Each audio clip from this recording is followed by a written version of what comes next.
Good evening. I'm here to reopen the meeting at, what time is it? 7:06 p.m. Can I get a motion, please? I'll move. I'll second. Okay, all in favor? Okay, great. And now the pledge.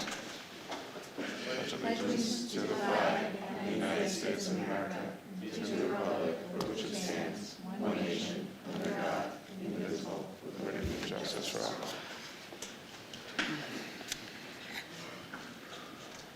Okay, I want to welcome everybody to the Wednesday, December 10th Board of Education meeting. And I am Alyssa Dorfman, who I'm the Vice President, but President Wong is ill tonight, so I'll be taking over for tonight. Should I begin with the President's report? Okay, good evening. I'll be facilitating this evening, and we all hope that President Wong feels better soon. Hi, Karen. Okay, our last meeting was November 12th, which feels like a long time ago now. I hope everyone had a lovely Thanksgiving and got to spend some quality time with family and friends. We've had a lot of wonderful events happen since our last meeting. We had a district community service event, Stuff the Bus, where we filled 2 buses and a van with food, home supplies, and warm weather gear for one of our local food banks. This was a great all-district event, and we look forward to supporting our student government in the future with more events like that. Winter sports are in full swing. Not spring, still winter.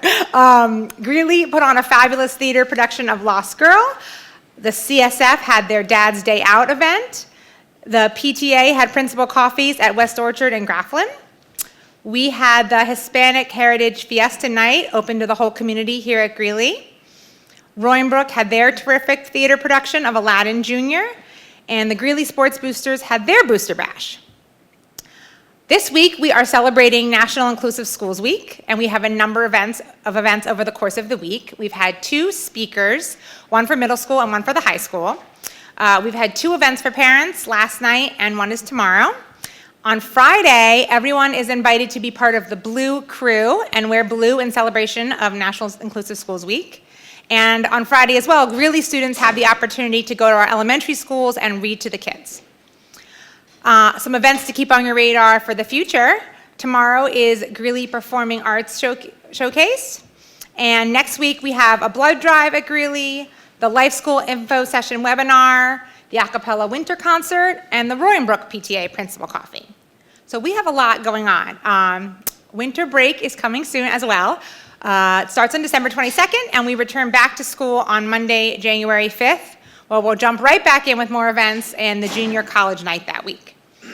I just want to wish everyone an enjoyable and restorative winter break. Happy holidays to all, and we will see you in 2026. And now I'm going to pass it to our student board member. Actually, we're going to punt, if that's okay. Punt, wait, We're sorry. going to do the high school presentation first. Oh, my apologies. Is that okay? Great, okay. So I'd like to welcome Horace Greeley High School Principal, Dr. Sandra Seppi, who will introduce our evening tonight as we learn about some of our high school programs and some upcoming adjustments in the curriculum. So. Thank you. So good evening, Vice President Dorfman, Board of Education members, administrators, and parents. Thank you for this opportunity to talk about the incredible work happening at Horace Greeley High School every day. Tonight, we're focusing on what it means to evolve as a high school while still preserving the strongest parts of who we are. Continuity and change isn't just the title of this presentation, it's the lens we use all year as we examine our systems, our curriculum, and our student experience. I'll walk you through the intentional work happening across belonging curriculum and programs, and then you'll hear directly from our students who are waiting for us down in L building about how these shifts come to life in the classroom. As a building, we're aligned with our strategic priorities that anchor our work, focusing on improving student belonging, rethinking curriculum, and strengthening both middle school and high school alignment.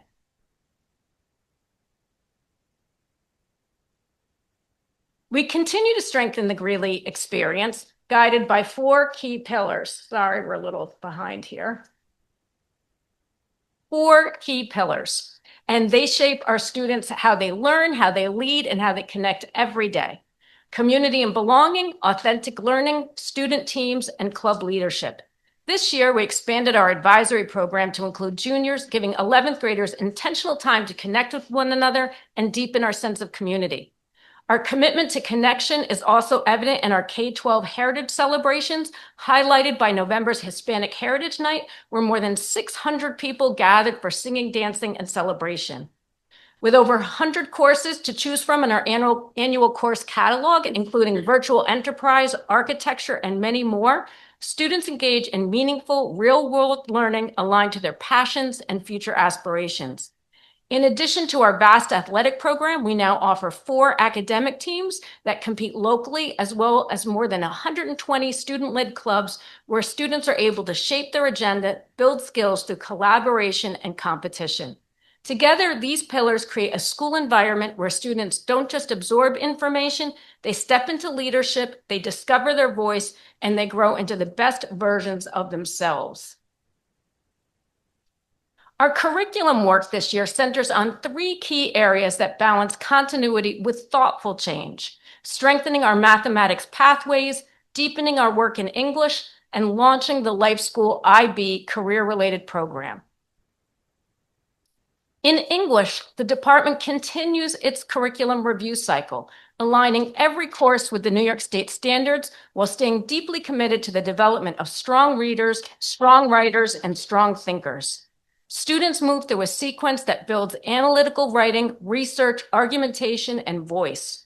Our full-year electives offer multiple ways for students to explore literature, media, and interdisciplinary work. This pathway shows how the core English curriculum intentionally grows complexity from 9th through 12th grade. Students begin with English 9 and 10, grounded in foundational reading and writing work, and then they move into courses like American literature, world literature, college writing, and electives that include AP seminar and AP research.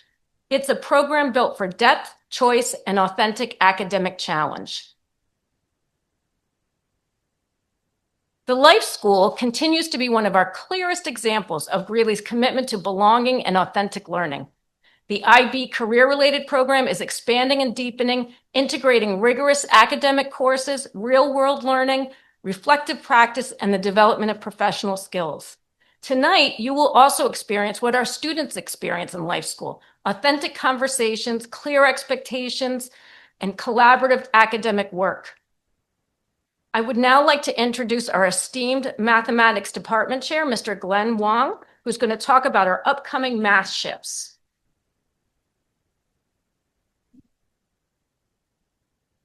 Thank you, Dr. Seppi, and good evening, everyone, and thanks for having me here to talk about the math program a little bit. So, as long as I've been a math teacher in this department, our work has centered on providing a rigorous and well-sequenced math program for our students. And so what does that mean? Well, it means preparing students for a full 4-year experience at Greeley and for success beyond graduation. At the same time, we realize that our students and school community evolve. And so with that come adaptations to the math program to meet those changing needs. So this fall, the math department focused on 3 key goals to guide us in this evolution. The first being to expand AP opportunities overall. Secondly, to introduce AP courses into 11th grade. And third, to make more flexible pathways. And so that begins with AP Pre-Calculus, which is a relatively new course from the College Board and is a natural next step in achieving these goals. In addition, recent changes to the AP Statistics curriculum, which are due to take effect in September of 2026, make this course more accessible to a broader range of our students. These course additions prompted a restructuring of our math program, and our previous sequences, which are shown here, now give way to a new progression shown on this slide that maintains a rigorous 4-year full study of mathematics for every student, but also provides for some opportunities that were previously just not accessible or there. So for example, one of those opportunities is that every pathway now includes a college credit bearing course. A second opportunity is that students are no longer confined to a single track upon entering Greeley. So no longer do their 7th or 8th grade experiences determine what courses they have to take throughout the high school. This allows for greater movement as students grow and develop as learners. So in summary, by expanding access to AP statistics and introducing AP pre-calculus into our course offerings, there's a domino effect that ultimately leads to an increased flexibility within our math pathways. Thank you. About the math progression, as I know we've had a lot of conversations in the past regarding math because of our shift to algebra for all in 8th grade. I'll jump in. I know that we have arrows that sort of go up, like up and then across. Are there ways for kids to go down a level as well? Like if, for instance, if you're in enriched geometry, but you want to go down to the middle track, algebra, is it 306? It's hard to see. Yes, you got So it. can you go that way as well? Absolutely. Always an option. So what we've shown here are really what we call the typical progressions, but that doesn't rule out other possibilities. Okay, great, thank you. I would just ask, with these new changes, are there any outcomes you're hoping to see, any kind of student outcomes we want to track or watch out for to see if this new progression is working for all of our students or if it needs any further refinement? Yeah, that's a great question. I think time will tell. I think that anecdotally, at least, we often hear of students who come back and tell us how well prepared they felt. And I think time will tell that. I think we could always collect some data as well. I know that there are certain experts among us who love to collect data, and we'd rely on them to help us out with that. Okay. Thank you. Without the addition of the AP statistics and AP pre-calc course, would you still been able to reimagine the framework and the tracking, or it was really by the addition of those two classes that you were able to have the flexibility to do so? I think what happened is with the consideration of AP pre-calculus, it gave us the really kind of the motivation to say, how else do things change around this? Because if we look at the flow chart, we notice that AP pre-calculus is more in the middle. Right. And so that's going to necessitate change following that as well as prior to that. And so it really was the impetus for us to begin thinking about what else needs to change to create that flexibility, because that flexibility was not there prior. Well, regardless, I think it's responsive to what people had concerns about. So I appreciate that. Thank you. I think appreciate that yeah. comment. Yeah. Yeah. Just have one more. Do you feel like adding the APs and allowing for this change helps with specifically like 8th graders who maybe need more time to mature as like math students? I do. I think that, we understand in the math department that it's very difficult for a student to take a certain course in 8th grade and get locked in for the rest of their math career. And as a parent myself of high schoolers, I certainly understand that. And so I think that this allows for parents, for teachers to say, maybe they're just not there yet. And it allows time for that growth and that movement to happen now. Yeah, I appreciate that. It's great. I have a couple more quick ones. For 406, it says it's pre-calc and calc A, and then in parentheses, AP calc, AP pre-calc. So is that basically 404 plus the addition of calc A? That's a great way to think of it. Okay.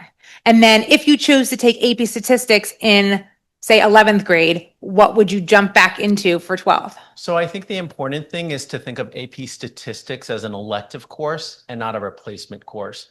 So we would really hate to see students, although able to take AP statistics, take that instead of, let's say, AP pre-calculus.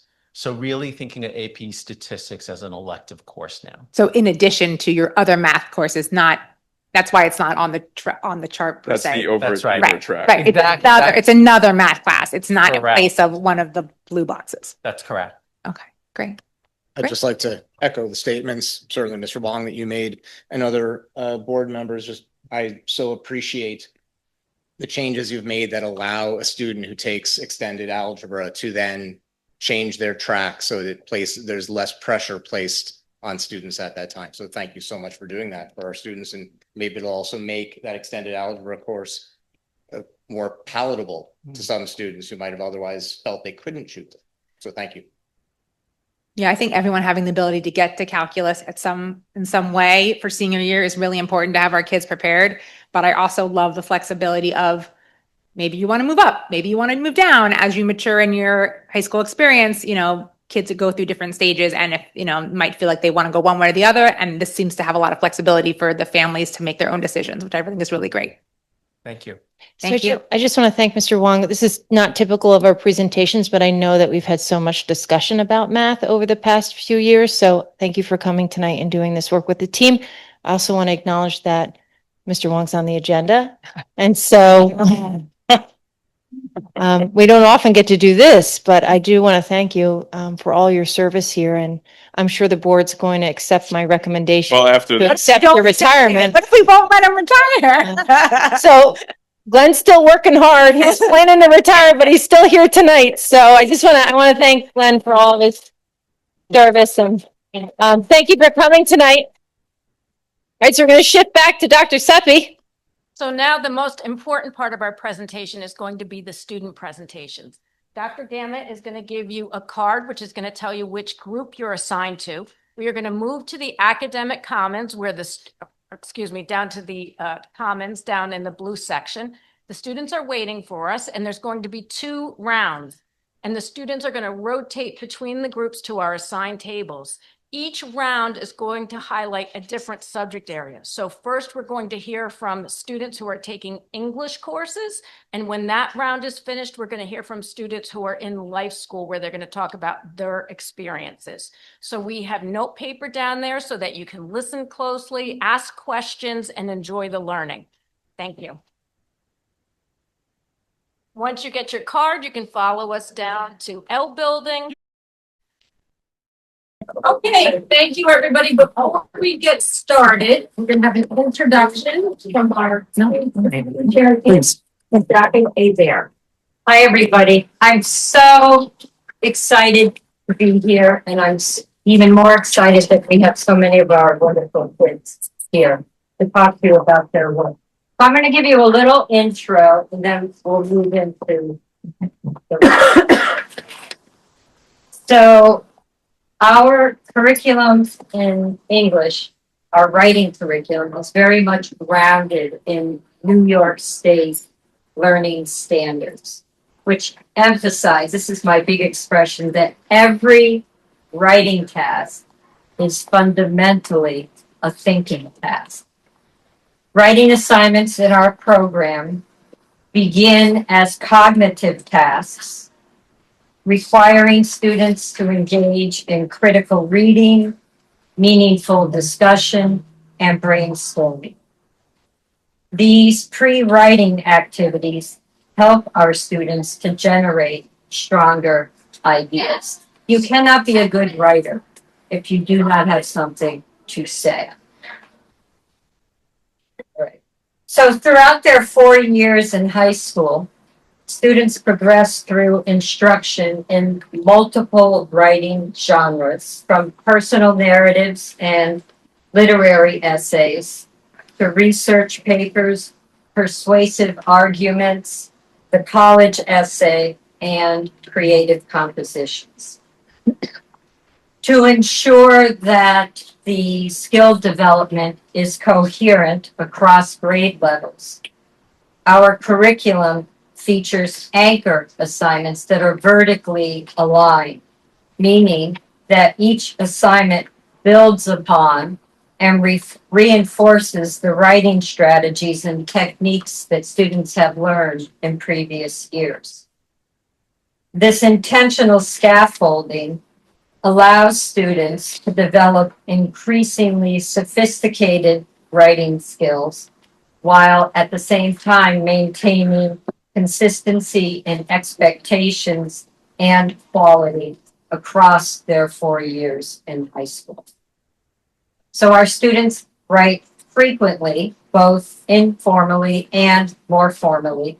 And this chart presents just a snapshot of a few assignments that our students might complete depending upon their elective choices in junior and senior years. That's fun. So this evening, we're so lucky that we have many of our students here who have come to share 4 different aspects of their writing process with you, including, you can see it right here, integrating research, responding to feedback, analyzing character, and entering an academic conversation. Okay, so here's how we're all set up. So you will stay where you are, but our students will rotate. And begin 5 minutes. Right. Good evening. Thank you for giving us the chance to share the work we've been doing in our American Literature Summit. One of our major assignments this year asked us to write a text-based literary analysis of the Scarlet Letter. Our task is to answer a complex question. How does Hawthorne want us to view Dimmesdale? As guilty, hypocrisy, sympathetic in his stuff. And how does that portrayal contrast with Hesse's? We also had to explain how both characters deepen our understanding of sin, punishment, and redemption.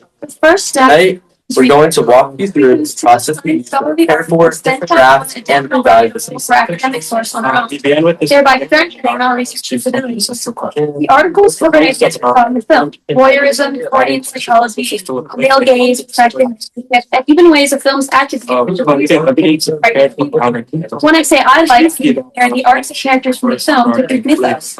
While we read, we took notes on six main details for how they connect. Our goal wasn't to summarize to join the conversation. We have to understand each critic's argument well enough to respond to it, expand on it, or complicate it with our own thinking. Then we looked across our notes for patterns and information themes. We compared what critics were saying with what we noticed in our own watching. This helped us generate our own ideas about the free right to explore these ideas without worrying about structure and to get a better sense on how to connect our own ideas with the critics. From those patterns, we developed a thesis statement. Original, arguably claimed that was than existing discussions. Before writing the full essay, we got feedback from our peers and from our teacher. This helped us clarify our argument early on, so the rest of the essay was more focused in production. After shaping our thesis, we wrote our drafts. The essay required us to integrate film analysis and scholarship, so we had to select specific scenes, moments, and film elements from Psycho, including visuals, sound, editing choices for character moments, and explain how they supported the point. The purpose of this was to analyze how Hitchcock's choices have deeper ideas about psychology, spectatorship, or control, and then show how our critics helped us understand his choices. We also participated in peer feedback workshops where we discussed how to comment on argument strength, organization, This assignment broke down literary art giving and receiving feedback helped us revise from discussion to planning, the draft assignment to recreate a flash presentation. We learned to support our claims with direct highlight quotes, one key moment from address opposing views, This helped us practice speaking concisely, presenting most importantly, we developed a and deeper listening understanding of the novel. It also showed us Complicated many different ways arguments Hawthorne explores skills, and film. honesty, This punishment, assignment focused on listening critically, Thank you write for listening to our presentation. accurately in Give real questions. We learned how to evaluate sources, build arguments for our claims with evidence, and provide yeah, literature, and that our voices matter in these topics. Thank you for listening to us. Thank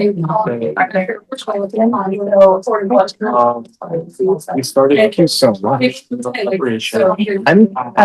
I'm curious about, how did you find the process of developing a possible thesis?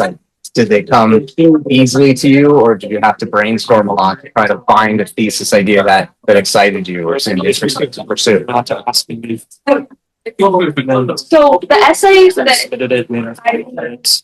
was interesting for writing thesis on was the psycho essay, because Psycho's style and Hitchcock's style is so unique and like it's kind of very like there's just so many different levels, and every time I thought of a thesis I then thought of another thesis that went like even deeper, so I ended up writing like 4 or 5 different theses, and it was just really so fun for me to like go into bigger detail each time and find things that I hadn't seen with the first watch. So it's like specifically for that essay, we read the existing like literature or like what scholars, I guess, have wrote on the film and their thesis, and then we had to kind of build off that and create our own new ideas. That was interesting to see how we can like develop our own very like novel and unique ideas. All right, start to wrap it up. We have like 30 seconds left. Launch seminars. Yeah. Now. Yeah, somebody gets it. I feel like a few of them, but I feel like as we got to high school, we were exposed to more of the seminars. Now I was thinking about it. This is like that. Yeah, and we kind of became more comfortable. It's like random. Like discussion. Oh, I Especially film. like Physics and I said, before a few in social studies. yeah, English and AP. Thank you guys so much. I watched a movie called What Studies with my friends, and next time, Okay, 10 seconds, you're gonna. every time students are gonna I was on set and it really annoyed them, but I was having fun and we had a very writing discussion afterwards about what we thought. The opportunity is that you're doing take to think about. Thank you. Yeah, thank you very much. Sure. I have to go back and watch. Thank you. So we also do these packets, but depending on the chapter. We're gonna start training. Tensions and use those in my indicator, like. These little lights. Okay, bye. Thank you. Right, we're doing a literature review and then entering it. Reach out students. Hey,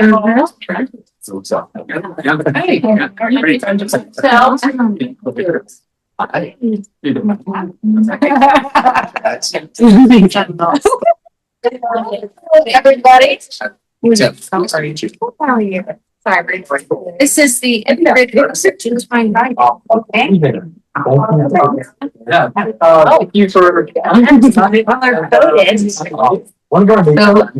pilot. Body individual rights, which was one of the components that we submitted, and the laminated piece or down to Susie's annotated. Great.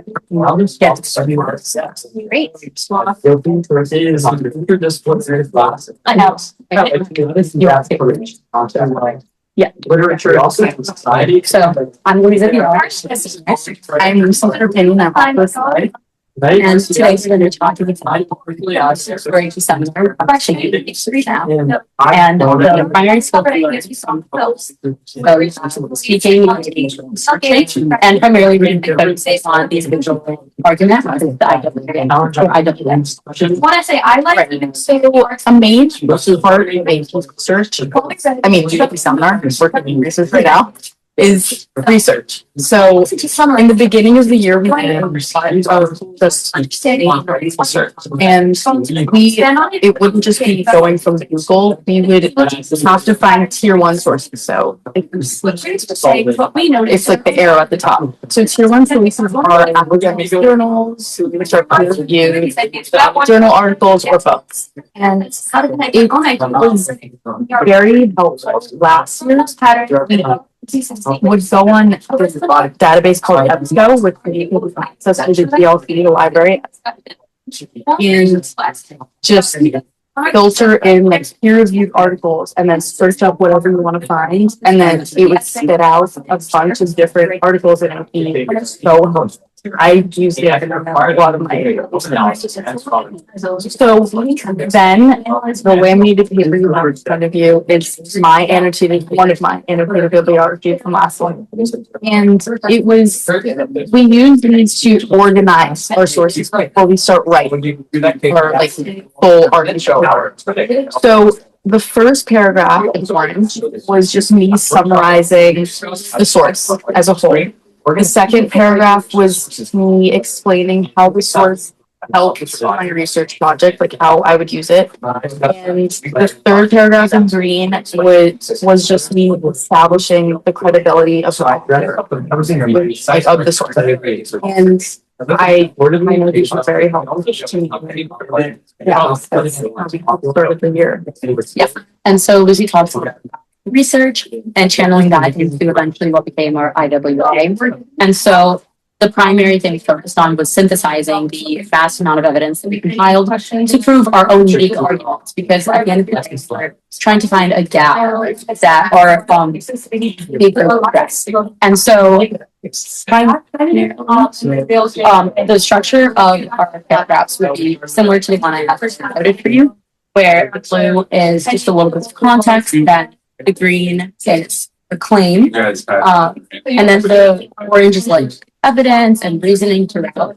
And so something that's very particular to seminar is the research, seminar is the research, and with that came citing a paper every 1 to 2 to 4 months. And so it was very important that everyone is cited them, not only to provide credibility, very helpful skill to make sure the research is credible, but also making sure we found connection to research to at the end of the day, research. And so in this paragraph, I chose this one because I did this where I talk about I'm not sure if I can find it, but I talked about how one of the passages, agrees with this one, or it like disagrees with this one, and this was just something very stuck with me. It was such a important spelling. And so, I think overall, beyond the paper, what made it such a helpful class was the tools. And since it's an AP class, we had that and past samples that received fives on each week. And though our teacher could not give us direct advice because she's also a grader, our peers could give us advice, which was very helpful and also fostered a collaborative environment, being speaking with each other because at the end of the day, it's still under which is very helpful. And yeah, pretty much it. So your paper at the end of the year, AP exam, basically. So we have the paper. It's broken down into 3 components. So you have your Student, please start to wrap it up. which is each one of the team members pick like one lens, ethical, medicinal, things like that. And you do essentially the same things. Ends up being, And then at the end of the year exam is pretty short. I would say it's like an hour and a half exam. Just you get sources and which the individual papers throughout the year. Sag,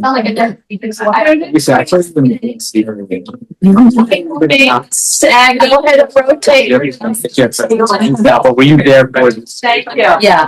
Yeah, it was very helpful because both seminar and research are in the library, and the amount of times I asked Ms. Shenbury, the librarian, to give me access to the source is crazy because it would be like you have to pay $20 to read a book, and I just read a chapter, and somebody would get it for me in 30 minutes. So that was great. So love that. Well done. Great job.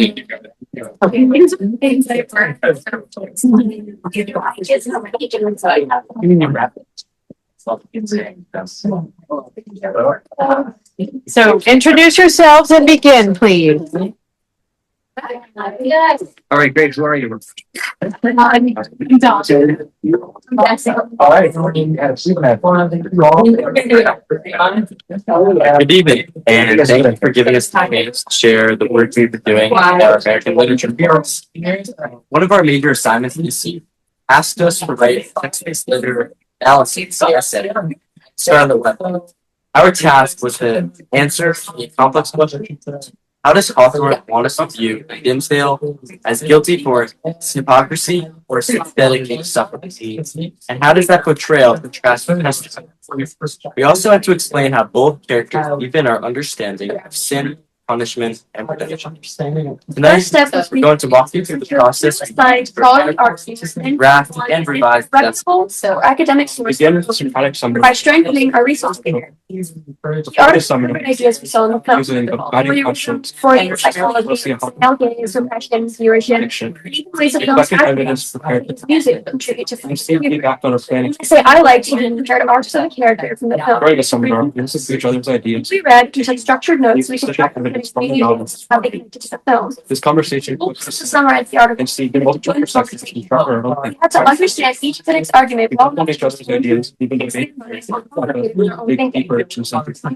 Our notes were After the having summary, great we themes. moved into our planning. What the critics were saying was what we noticed in our own Required lives. clear claim, This helped us generate our own ideas about the film's a theme. deep analysis. And We explore these ideas without worrying about structure yet, we also had to get a better sense of how to connect our own ideas and by the end of the planning stage, we had how to develop our thesis. to Original, arguable claims that put the these distinct discussion.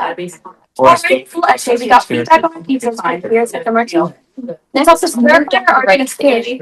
So First day, the rest of the after essay was more introduction to focused body and purposeful. We focus on writing an informal academic tone, avoiding summaries, and analyzing the significance of each level. And We scholarship. highlighted areas where we wanted feedback, which is whether it was clear, if our evidence was strong, or if our tone could make sense. We received comments, which helped us revise our ideas for second round. To analyze how they. On our second day, we continued revising and then submitted our final essays. This process not only helped us refine our essays, but also improved our ability to read closely, think critically, and communicate our ideas.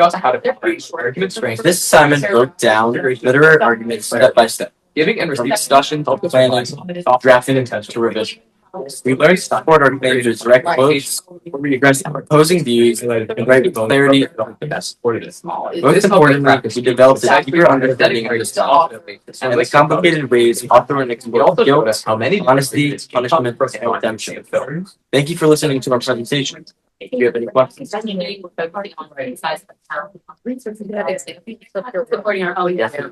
like to see. Do you have the class? This was our so we took notes of page numbers, And so. like listing up an ideas, how we deal, what do we deal about the character. Just a quick question. How long did it take you to read the book? Like how long are you gonna give it? Weeks, months? Often, probably like Yeah, and as you're reading the book, you are in your mind or you like And then thoughts about what you think is happening, what you expect to happen, what I did predicting as in advance to beforehand, or you seen in my I essay. mean, as I read, I make like notes. So- Significant- I don't know where. Eric, Should I know something? Basically, I don't know if any of you watch Psycho, but And just even in like classes, as we're reading things, there's a scene where he have pushes a discussion. car into a pool of mud. So there's where It's supposed to represent him like guilt. you're And I think my essay was very much on we have like camera really, angle like the perspective. reading is, And I noted there's this certain amount of directly just from his eyes. do it the same. And I kind of like elevated on how that like. It's just really off on what you read. And names and eyes. We did get over. At least. It's definitely not this one. I think I read it. I don't know. I didn't speak. Like, it's for friends. That's fair. So we got here at her experience. Yeah, feels like it's imitating art and that was do you have your example? maybe we also have examples of Oh, that'd be wonderful. Analyzing dialogue and scenes, but at the same time, there's a lot of elements that we don't see, such as the lighting, camera. 30 seconds, you'll And all of those different elements mean that there's a lot more depth that we didn't go into us. Yeah. I think, yes. Yeah, that's close. so we just finished our fourth meeting. Yes, I'm, this was the. The other three. We read a book called One of the Stars at the beginning of the year. We read Frederick Douglass, early films, and we just finished Harry.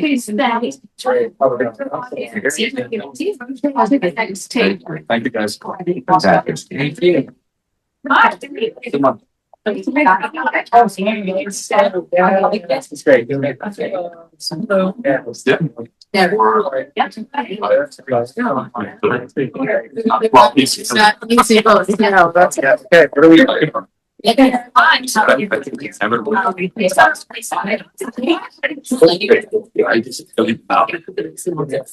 understand. I still read it. Yeah, yeah. How are you? tell. Our major is. So now it's like, Yeah. Hi.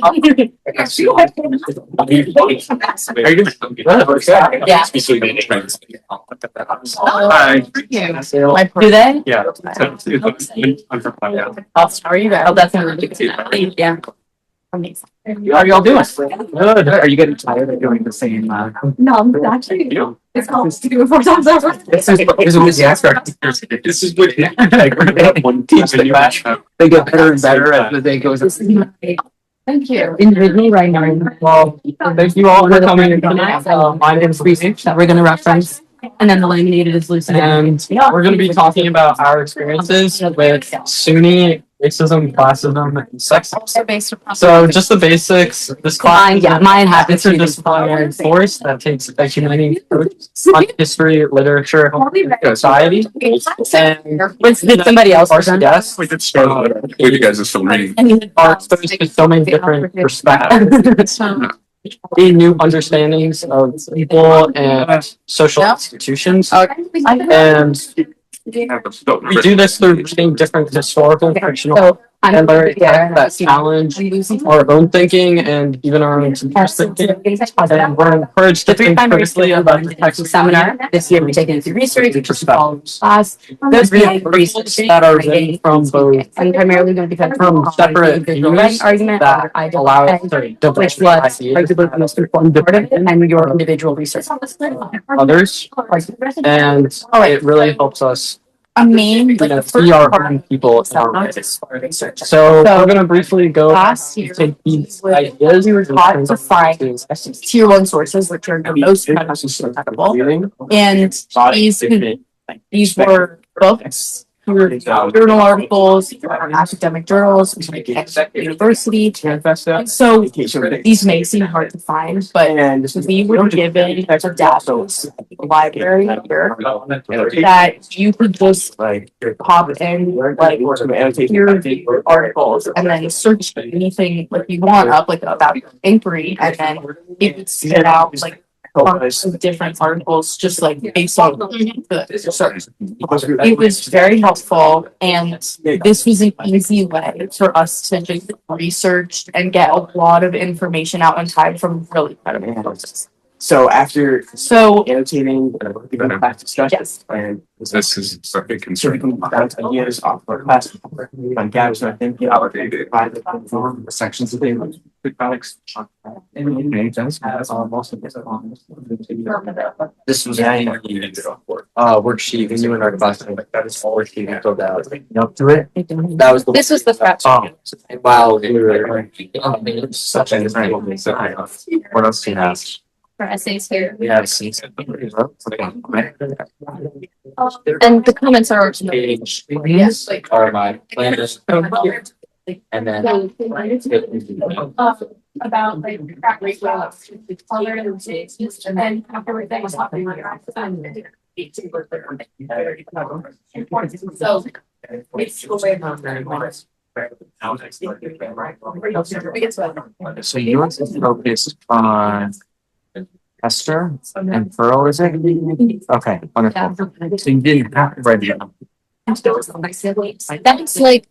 That was like the idea that we built off of in our Socratic seminar. Yeah. And we can kind of, and then it was like. You could go the idea, there. Yeah. Okay. Like. What's great? Yeah. Yes. It's great, right? Yeah. Wondering, what do you think about Advisory. we could possibly just say, are we buying it? Are we anything else with something like that right now? My class, we also have. Yeah, so we're gonna compare. Okay. Yeah, I agree. Our class. Fantastic. All right, tell me about the motivation to do that. Was that or? You don't want to be the take from this. Yeah, it's not really. It's kind of motivates you to really. Yeah, I feel like it's you have engagement with your peers and all that. You do the work, and then you come to class better, and then you understand the book better and become a better essay. What do you think of Socratic seminar? I thought it was very nice. Did you like it? Debated characters, so like I was able to learn the perspective. It's like build a stronger idea of Wonderful. Okay, great. Thank you. I'd love to be. Thank you. Great job. Very good. Wonderful. Okay, these are all the votes.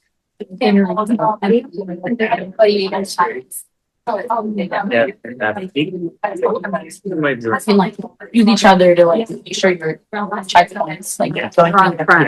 Exactly. And if you can look at models or outline, which is kind of what we're talking about. Definitely should be one. Thank you. I've done. No. I think like we're done. If you want to, we're done. Thanks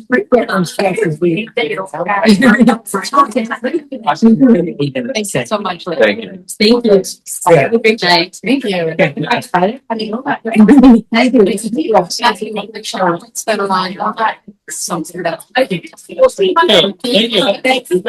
in the fun. There. I guess so. He didn't make a schedule. That's right. Oh, okay. But like right now we're just playing pop. Yeah. Before it gets started. Yeah, don't. I got two.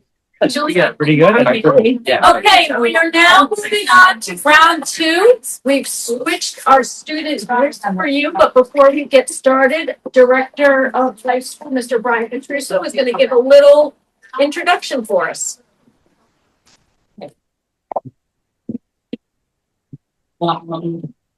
So, life school, all right. It's in keeping with today's theme of continuity and change. I think there's one more C that we have to take a look at, which is community. And at the very center of what life school is this idea. This is our life school. This was a high ropes course experience that we had back in October. And I think this really typifies what life school is about, this sense of community. We have crafted a new mission statement. I wanted to take a look at it and just talk about a couple of things, draw your attention to. So I'm just going to read this out loud. In life school, we create a community that intertwines rigorous academic exploration with personal reflection, sustained relationships, and authentic engagement with real world life. In our collaborative, student-centered environment, everyone's voice matters, and each student is supported to grow with purpose and integrity. Students build the confidence to take risks, practice revision, and reflect on their values as they navigate a complex world.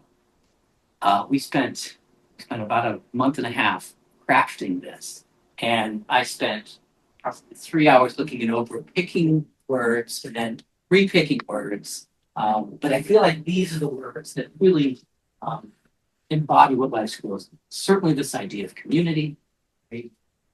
This is a group of students who are very invested in exploration, right? Exploring interpersonal experiences, exploring in the classroom, just being thoughtful and exploring.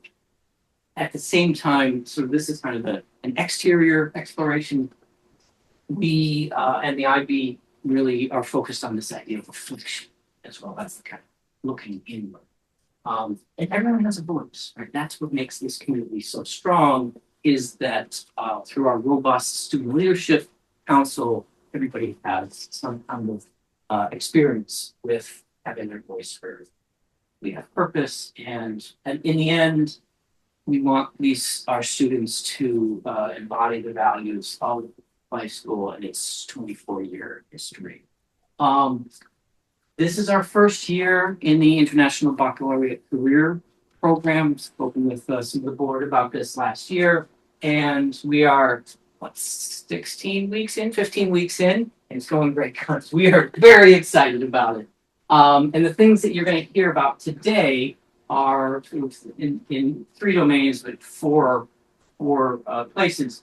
You're going to hear us. I'm going to start over here, right? The career-related study, the virtual enterprises are kind of entree into this. We're going to hopefully roll out some more career-related study in coming years, but you're going to hear from some of our students about their experiences in virtual enterprise. The 2 diploma courses that are part of the IBCP program, Math Applications and Interpretations and Environmental Systems Study, both sort of project-oriented, real-world experiences that these students had, and you're definitely going to see that. And then at the heart, in many ways, the heart of what we do, community advisory, we've re-envisioned it to work with within the IB framework.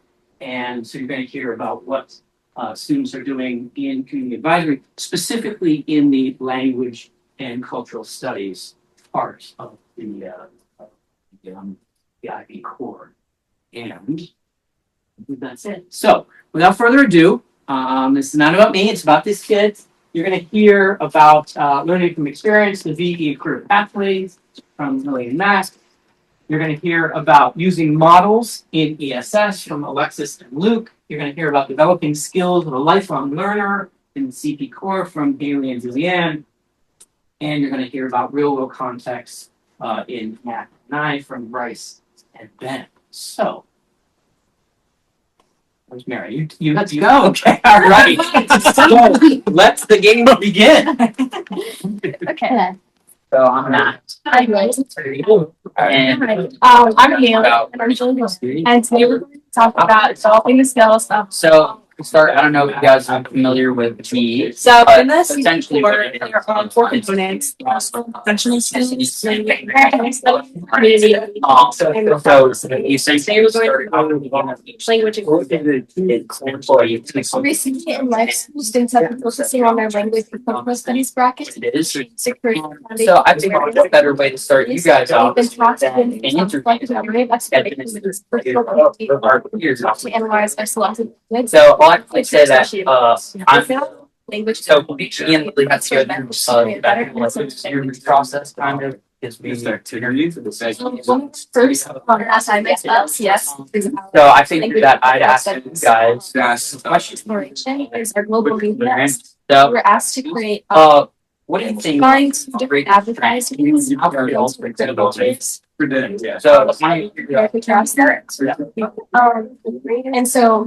That was my submission. I was asked 2 different what messages are being communicated through language and visuals. Visuals, text, excitement, which are my major self-help messages. Portraying the sport as unified, and then the second question was what assumptions and stereotypes are present or challenged, and submissions assume soccer is the source of national, and then so this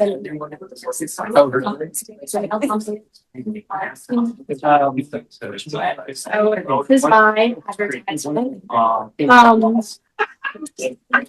So I chose to imitate one is from Spain, it's the Liga, and the other is from the US, and the speaker used to be advertised in Spain. And it mentions Julie. So the message that I communicated has to be the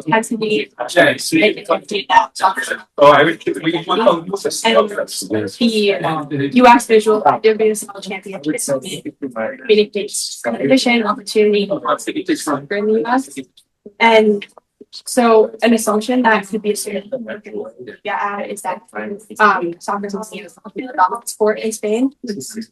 Whereas US it could be soccer could be the dominant sport, where I know that soccer female world is on the rise. Did I really do it? A part of cultural studies ACP is getting a sense of cultural awareness alongside any on a specific level. And so early on in our cultural studies, we completed an assignment where we explored what a certain country. C is giving you the. This assignment was inspired by the video we watched on YouTube where it describes it. Yeah, so If you flip through my advertising sheet, you'll find the graphic is Tunisia as 100 people. So originally Tunisia will have a population. But it was only 5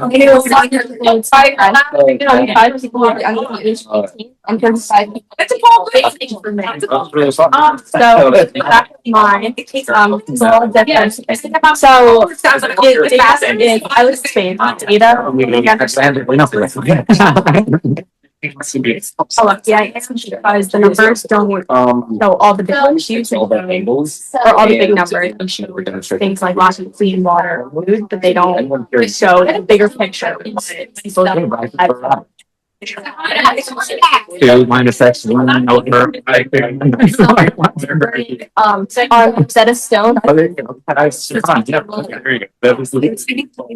I took French for all throughout high school. And so I decided to learn Spanish this year in high school, and I'm really excited about it. It's really a little bit more accessible in the US and yeah. So I took Spanish all middle school and all high school. And I'm in Spain, and it's really important to me because I recently tore my ACL. I think this is not being your electronics are plugged in but not in. What you call vampire? You can make this up. Unplugging simple household objects like your coffee table, charger. This can reduce your fires and it also like that's cool. This is my poster I made off my. I focus on conservation. I ask multiple questions. Multiple classmates give me data. I'm looking at water. Also, from the math we use in our conversation, I was like, 1 minute of turning the water, save 2 gallons.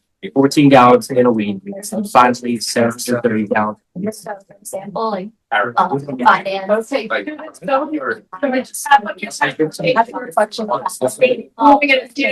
Yeah, so we. I like that vampire. Yeah, I got to. We've got lots of things plugged in my house. And I think, yes, I think. Try to communicate something shorter. In the tree. I like you. Like I combine like learning how to make the computational models with learning how to make a PSA and also having fun with it and seeing the calculator like it's so please thank your audience and begin to rotate. Great. I say thank your audience. Thank you. Thank you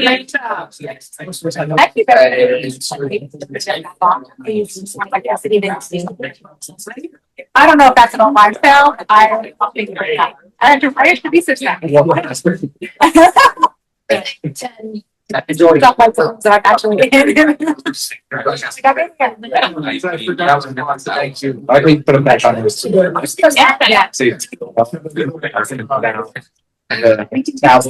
Yes. All right. You're better for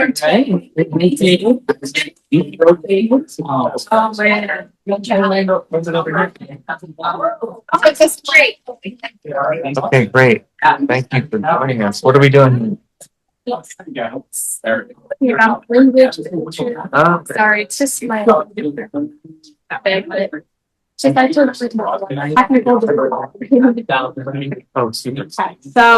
Haley. Today we're talking about developing the skills of a lifelong. So there are four components of this for personal and professional skills, like cultural studies, community engagement, and reflective studies. Today we're going to be talking about recently in life school, students have been focusing on language and cultural studies bracket, which aims to create foundational awareness and cultural knowledge. We've been tasked with selecting an area of exploration, which is personal or career, to analyze our selected language and culture associated. Within our selected language exploration, we have brainstormed methods to create. One of our first assignments in LCS, which is was our business loans. We was asked to find advertisements from cultures, and so this is one from US and one from Spain. And that we were asked to answer some reflective questions. So one of the reflective questions that I was asked was, what messages are being communicated with visuals? And I wrote, visuals influence community excitement and national pride surrounding major soccer. Portraying the sport as unified. The other question was, what assumptions can students make? that these images assume soccer is a source of national identity of male athleticism, and soccer is framed as a male-dominated and dependent on team strength. So this is the two advertisements that I looked at. Again, Spain in comparison to the United States. So the message being communicated in the La Liga ad communicates intensity, national pride, the idea that soccer is a positive part of Spain's identity, whereas the visual NWSL championship communicates both the opportunity and soccer in the US. And an assumption that is seen in the Liga ad in Spain is that soccer is being male dominant sport and central to Spanish life, whereas in the US, it's promoting female soccer on the rise and not just as We actually also large part of the language and also study rapid awareness alongside our focus on specific topics. And so early on in our cultural studies, we included an assignment where we explored what a certain country would look like if it was 100 people. This assignment was inspired by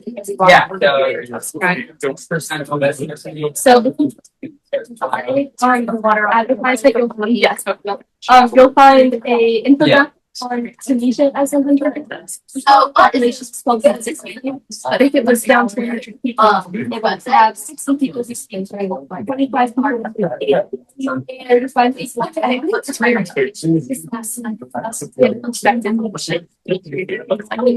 So I looked at Spain, and some of the things that I learned through a bunch of different sources was just what life looks like around the world, and it kind of made me realize how lucky I am because a number of real big issues like lack of clean water and food, but they don't show people's inside their culture.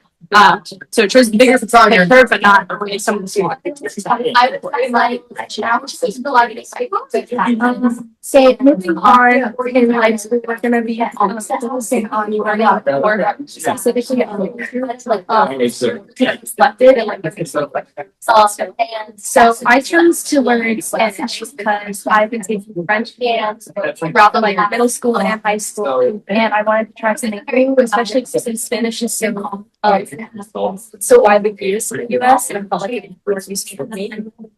So I took Spanish all of middle school and all of high school, and I really wanted to focus on Spanish culture and its relevance to soccer, and that's extremely important to me now because I tore my ACL in September, and not being able to play for the last 2 months and the next 7 months is obviously hard. And so incorporating soccer into school, because it's not always the most fun, it makes it more fun and allows me to bring this part of me that's so special into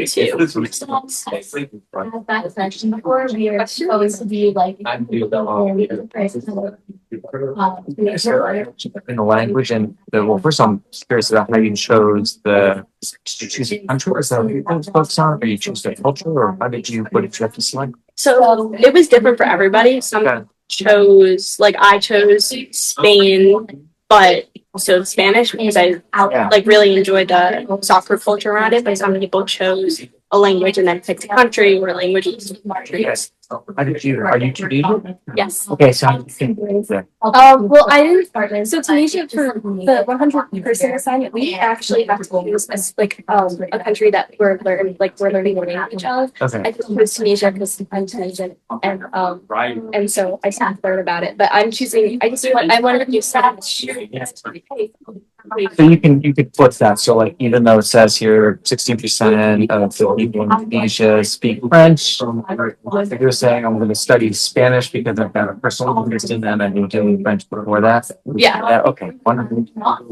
It's very make your own, choose your own type of thing. I think makes it a little bit more enjoyable. Does anyone knows a language other than Spanish? Yes. What's the variety of There's some lists on somewhere on campus, but I know there's Hebrew. Students, please thank your audience and begin to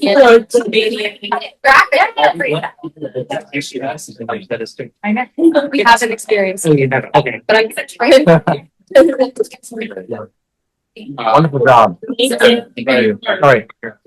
Great. Thank you so much. Yeah, this Thank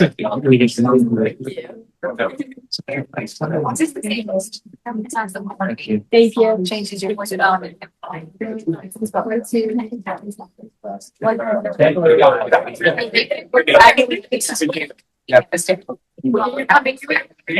Yeah, we're talking about. Oh, hi.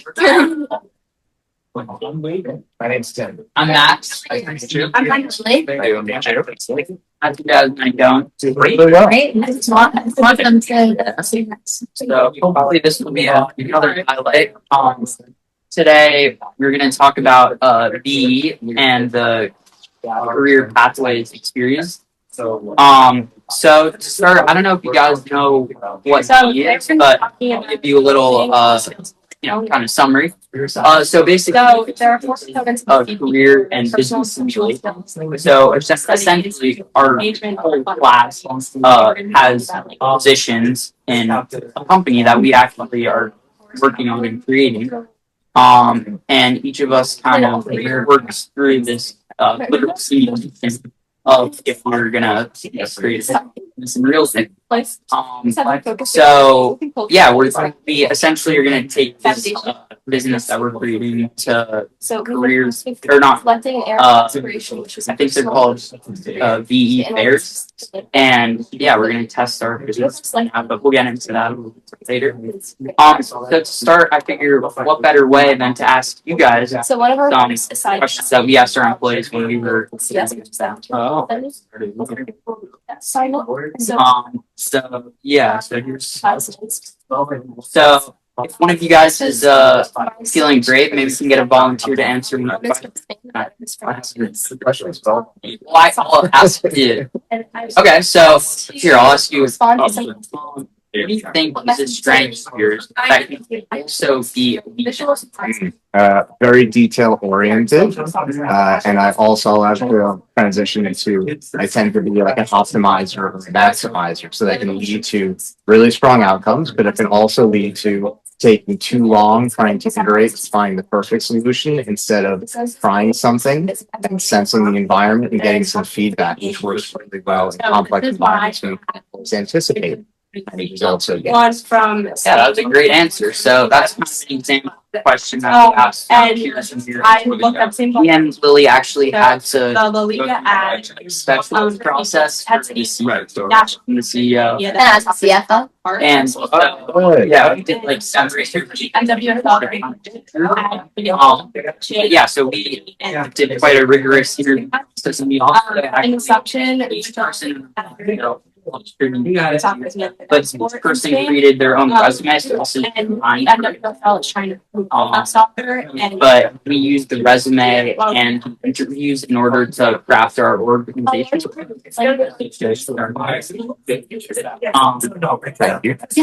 But yeah, so that's our actual class. Each person has their own distinct. So now that we've talked about what kind of virtual enterprises and how I've got to this like position, we created a company called Melio, and also so basically we wanted to create some kind of product that we could like relate to in a way as students, but also we didn't want it to be kind of selective to a certain like age. So we thought no better way than stress. Everyone deals with stress. Like we see our teachers having stress affects us academically, but also outside. So we decided to create like a tiered system, which is an app, AI therapist, and a bracelet, which the bracelet is the highest level. We do recommend you get everything tiered because it will just make the experience better.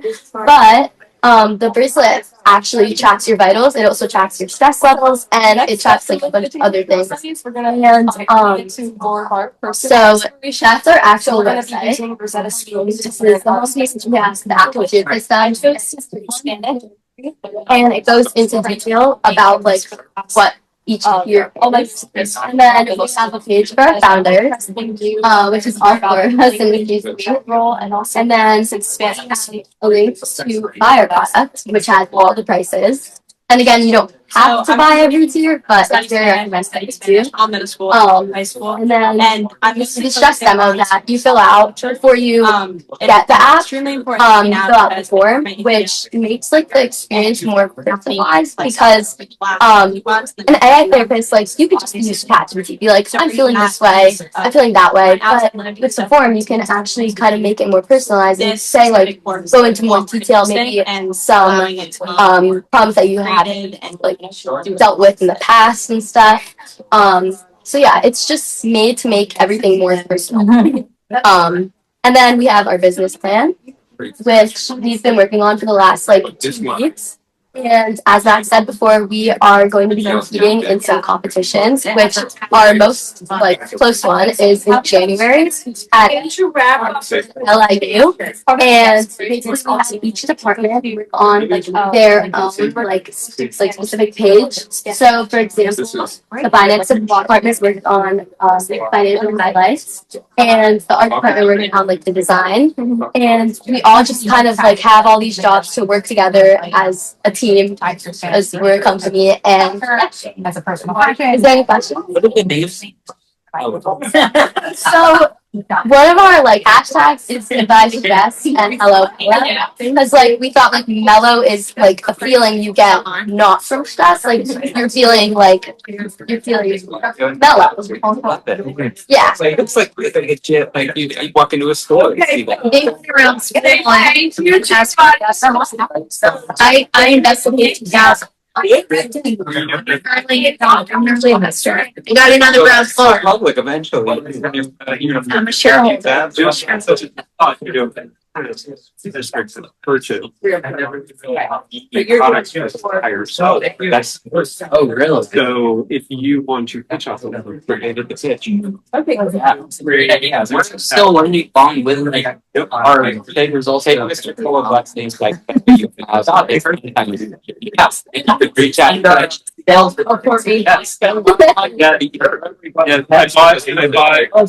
I bought Thank you. $1,000 worth of pens. And it's a it was like our part of the Angel investor. I'll tell you. I don't want my niece to. So, my name is I'm going to be talking about real world Applications in the TSS. There we go. Systems of follow along. I know I fact on slide.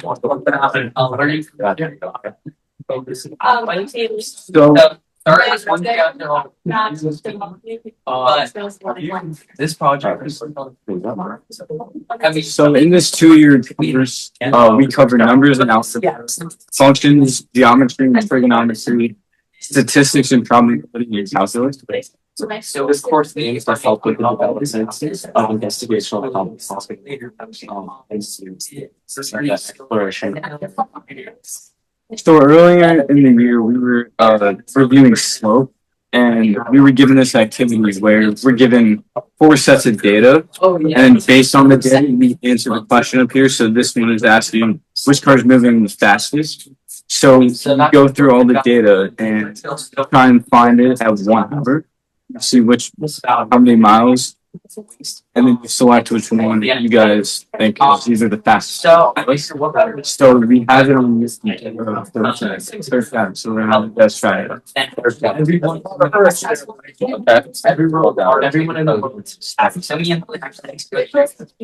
Does it say new problem on the bottom? So it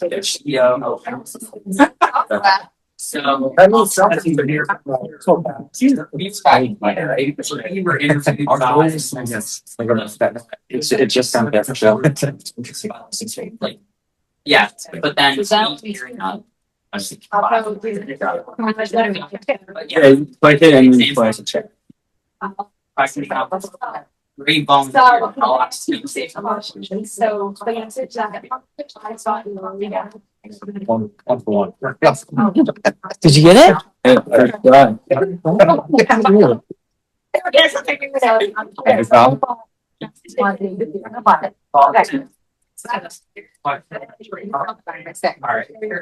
So Whereas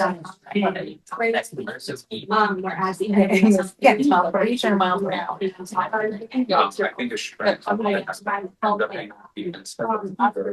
Three other channels that have like history.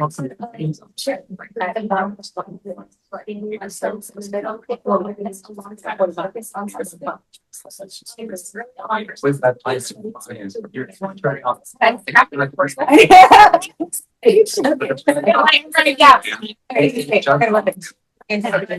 Just put some. I guess. Yeah.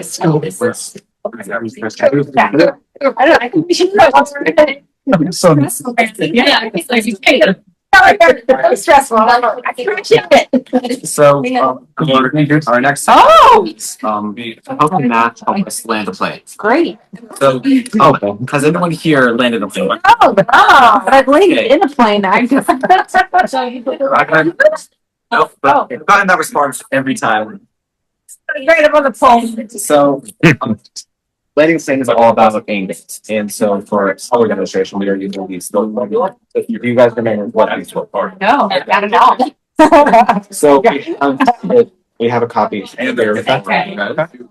It's overrun. I guess this here too, which is this is on the second tab. That's just a paper version of it. And so basically, the right over elevate. Sort of see up or down. You're going, and then the run is counter.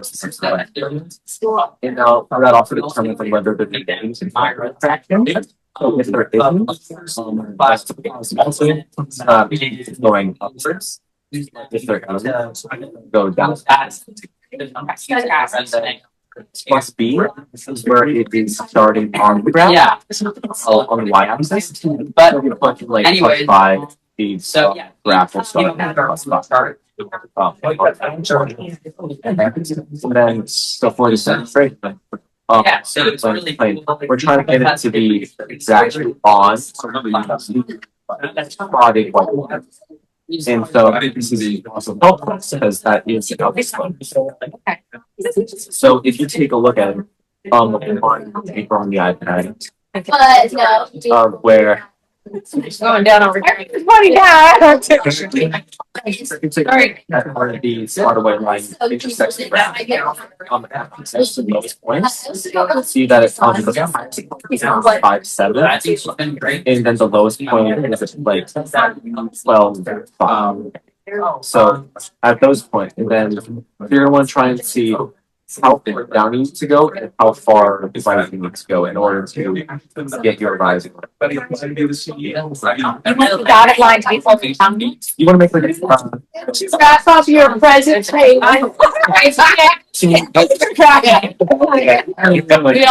So for this one, it's simple to go down until you where the box on the side.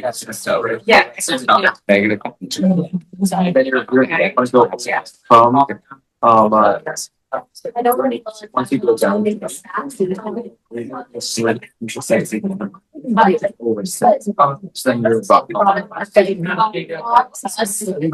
I doing it right? Yep, twice.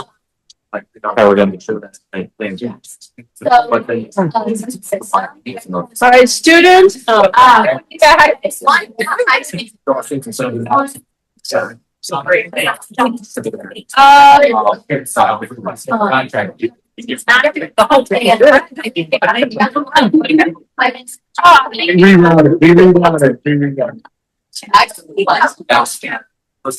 Whatever.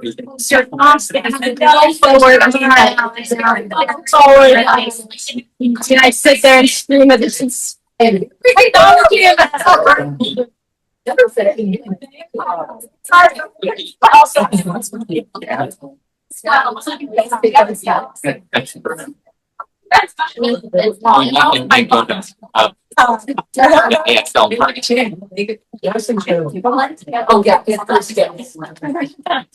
When I asked them, it's giving me like a couple of references that I installed, they didn't give me anybody like. Yeah, like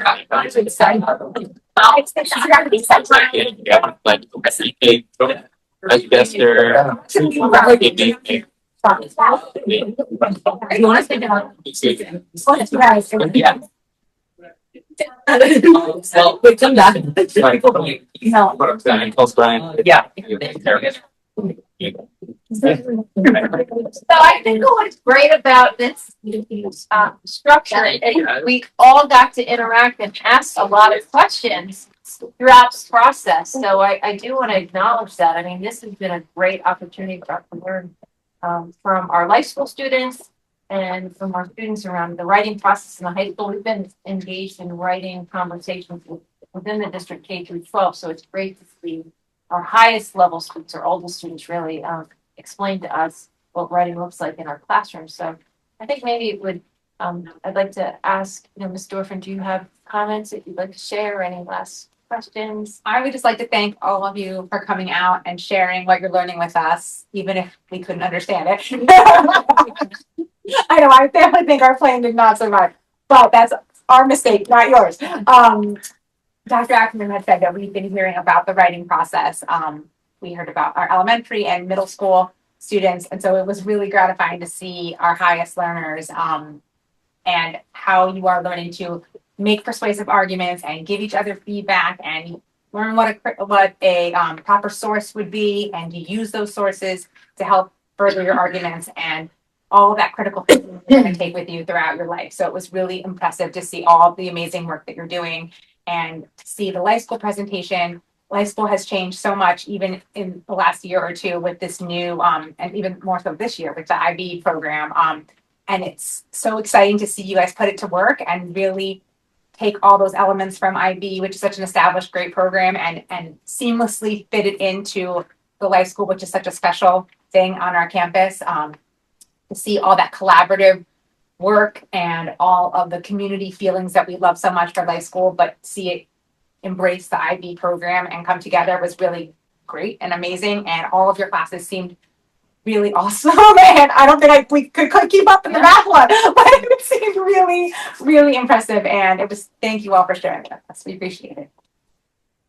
Yeah, one thing almost every group that came to our table said, they talked about like reflection and collaboration. So across both. And it's wonderful because you guys need that forever, right? You need to be doing all those things. So for me, I have younger kids and seeing, all the amazing things that you're doing. And I can only imagine how much further you're going to go from here. So it's very exciting for me. I'm very proud of you all. I'd like to thank you all. I found every presentation so compelling and engaging. On the writing presentations, I was struck by how you're all becoming so well versed in analysis and synthesis and evaluation, and those are some of the highest levels of thinking in Bloom's taxonomy, which are the ingredients for critical thinking. So it's wonderful to see how you are developing those skills to become critical thinkers.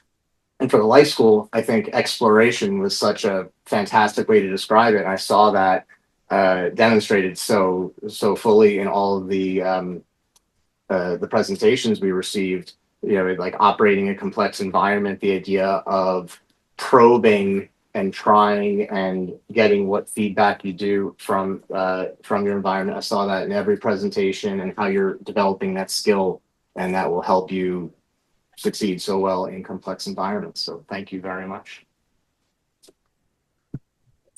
I don't want to repeat anybody, so I'm going to go a little off script per usual. So last night I was watching with my 7-year-old son the great Jim Valvano speech, and he said nothing in this world could ever be accomplished without great enthusiasm. He was quoting someone, but like that. And the one thing I noted was no matter who came, our last presenters for Virtual Enterprise, amazing. You had great enthusiasm and love of learning and love for the content that you were sharing with us.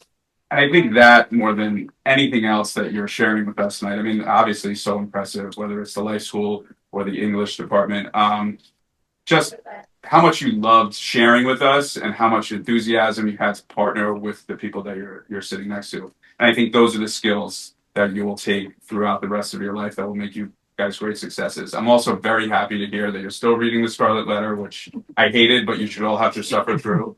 I'm really happy to see Beverly Hills Cop and Psycho and all these things that I thought were gone are still part of the human culture. And I love that. And you guys were exceptionally impressive. I was thinking about how Alice and I started this a couple of months ago, listening to the fourth graders teach us the difference between I and me. And that tracks all the way up from those little third and fourth graders up till here. And I think that's a testament to just the district itself and to Adam and Christine designing the curriculum in a really smart way. And you guys are the end examples of that. And we, like Allison said, could not be prouder of the kids that we're producing here. And you guys are a great testament to the entire districts, and your parents. And you should be really proud of yourselves. So. Before I wrap up, Matthew, you represented? Yeah, so yeah, thank you all for being here tonight. I know it's lots of stay.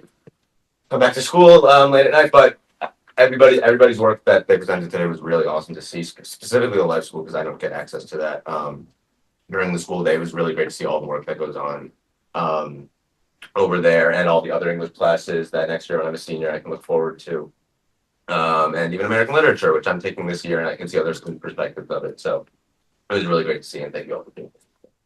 So I'd like to thank, of course, our students, our administrators, Mr. Petruccio for organizing the Life School presentation, our English teachers, and Mrs. Devane for helping facilitate the writing portion of this. But I also want to acknowledge and thank Miss A. Claire, who's on the agenda tonight, for her retirement, but is still here.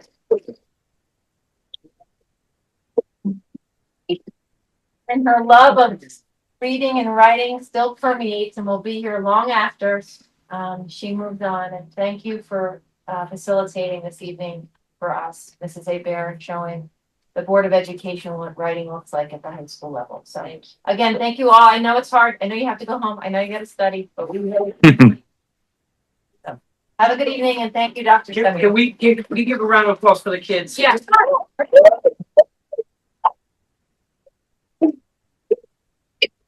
Unplug your phone chargers and take your. Okay, now we pass it back to Matthew. Hey, thank you, everybody. So in my meetings this week with the student governments, I really focused on National Inclusive Schools Week, which began on Monday and ends on Friday. And so to begin, for the elementary schools, there's been assemblies for National Inclusive Schools Week, which have been led by the fourth graders, specifically fourth graders in student government, who have created presentations to present to their classmates in third and fourth grade. And I was really impressed to see that it was student led, which is always great. In addition, they've been creating posters and infomercials, and they've been doing art challenges just to kind of promote the overall message of inclusivity to their schools. And then another thing that they mentioned was that each school has chosen a design to make as a sticker or to make as some sort of representation of their school community. And those will be given out amongst everybody within each of their schools. And the designs were created by the students, which was awesome. And so the last thing was Dortchen was thinking of doing a map activity, which I thought was really interesting to show where everybody comes from, whether it's overseas or throughout the United States, just to kind of go back to that idea of inclusivity. And also Grafflin collaborated with the Universal Pre-K to go into their classroom to do some reading for the students in there, which I thought was really great. So well done, elementary schoolers. For middle school, we have, so for National Inclusive Schools Week, we've had 8th graders plan a reading activity for 5th grade classrooms. And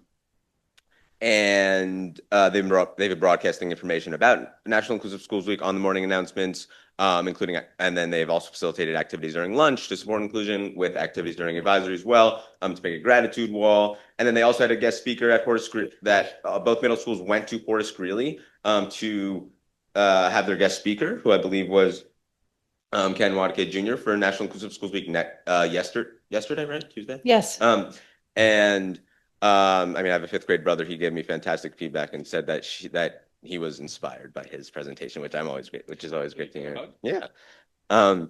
And so very happy to hear that the speaker went well. And then another thing that I decided to ask our student government representatives was some important things that are going on within each grade level.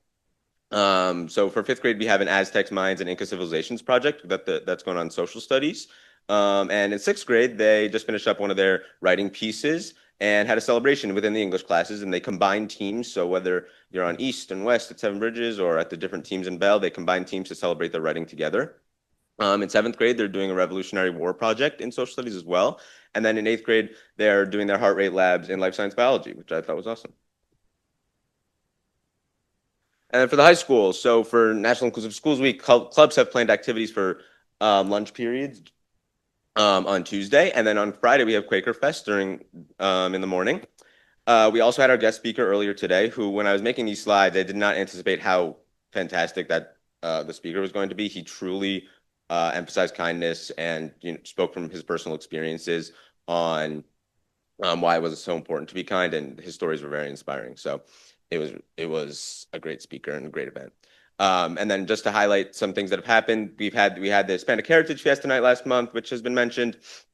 And I just want to thank Profe Patil and all of the teachers in the OLAS Club who put that together last month. It was really great. And student government hosted a gingerbread house contest and movie night for all grade levels, which is pictured on the right. And I didn't get the chance to go, but it did seem like it was a great event and brought in students from all grade levels, which was great. And then I also just wanted to add that in my meeting with Dr. Seppi that I have once a month, we just had a quick discussion about about the schedule at Greeley, and just I've been getting a lot of feedback from students about. So for those who don't know, on our 6-day cycle, we have two of the 6 days that are longer to support our clubs in the mornings and peer leadership and advisory in the mornings. But then that means that that we have less classes during those days, but they're longer. And so that does tend to be when teachers give their tests and assessments for those days, which can be really stressful for students and have all their tests line up on those 2 days. That doesn't give them a lot of time to prepare. And just speaking from personal experience too, it's really hard to deal with. So me and Dr. Seppi and I were just kind of discussing ways that we could possibly improve this and make some changes in the future. So yeah, Great. Thank you very much. Okay, thank you, Matthew. All right, so now we have to take a break from the normal operations, and I have to move into a hearing. And so I'm going to open up the hearing on the district-wide safety plan. And the reason we have to do this is because after all school districts established their safety plans for the year, there was a new law that passed that required us to add a cardiac component to our building level plans and our district plan. And all of the building level plans have been updated with this cardiac requirement, which would include AD locations, access routes, training for staff. And so after the building plans were updated, districts are supposed to update their plans by the middle of January. So when you have to open up the safety plan, you have to notice it in the newspaper, you have to have a hearing, which is what I'm having right now, and then you have to have public comment on the safety plan only. And so we have to move through that process. It's pretty quickly, just to allow the community to see the safety plan and then to provide feedback on it before it's in front of the board for adoption in January. It's been pushed out to the community already. We've received no feedback, which is what I anticipated, but we are going to go through this process because it's required by law. What it requires us to do is provide a coordinated response to sudden cardiac arrest or other life-threatening emergencies at any school site or event. And so there are training requirements. There are requirements to collect voluntarily CPR certification from our staff, and then there's AED requirements. So all of our staff need to be trained in cardiac awareness for potential life-threatening events. And so we are required to train our staff in other mental health and safety-related issues by September 15th. So in our plan, we have this training taking place by September 15th. We are now required to train all of our students age appropriate. So we have that in the plan anchored in our PE classes. We're required to collect certification CPR certification voluntarily from staff. So we're going to do that by building every year in September. We have to have AED drills, and we have to be able to get to AEDs within 3 minutes from anywhere on campus. Our AEDs have to be clearly marked and accessible, and then we have to maintain logs on them, and they have to be kept in our buildings. And so what the plan does is it outlines communication protocols, what the annual drills look like, which we've already run in all of the buildings. We have to now work with our first responders to make sure that they know where our AEDs are. And so for us, our first responders in many ways are the police. So just making sure that everyone has awareness of where these things are located on campus, but then also if you don't know if you're arriving to campus to support us, it has to be clearly marked. So we're working on that. And then we have to review this plan every year with all of our other safety related protocols and procedures. And so at this point, I'm going to ask if there's any public comment on the safety plan. Okay, I'm going to close the public comment period on the safety plan. Is there any feedback from the board that you'd like to bring forward before we move forward with the meeting? I think that the safer we can be, the better. Okay, And great. I like that we have more AEDs on campus. And I think it said within 3 minutes of any location. And I think it is a great addition to the plan. Anyone? Any other comments? Okay. All right, that closes the public hearing. So now let me move into the district calendar. So the district calendar has been posted on the website and will be sent out to the community tomorrow. It is a draft. In the draft, there are things that we need to take into consideration when planning the calendar. The first is the last day of school is set by the New York State Education Department. Every year, I get comments from the parents thinking that I am setting the last day of school and that it's too late. And I really appreciate that. I do think we go very late into June, but the state ed department sets the last day of school and it's centered on the assessment results and when they release the rubric for the high school regents exams. So we need to go to their last day.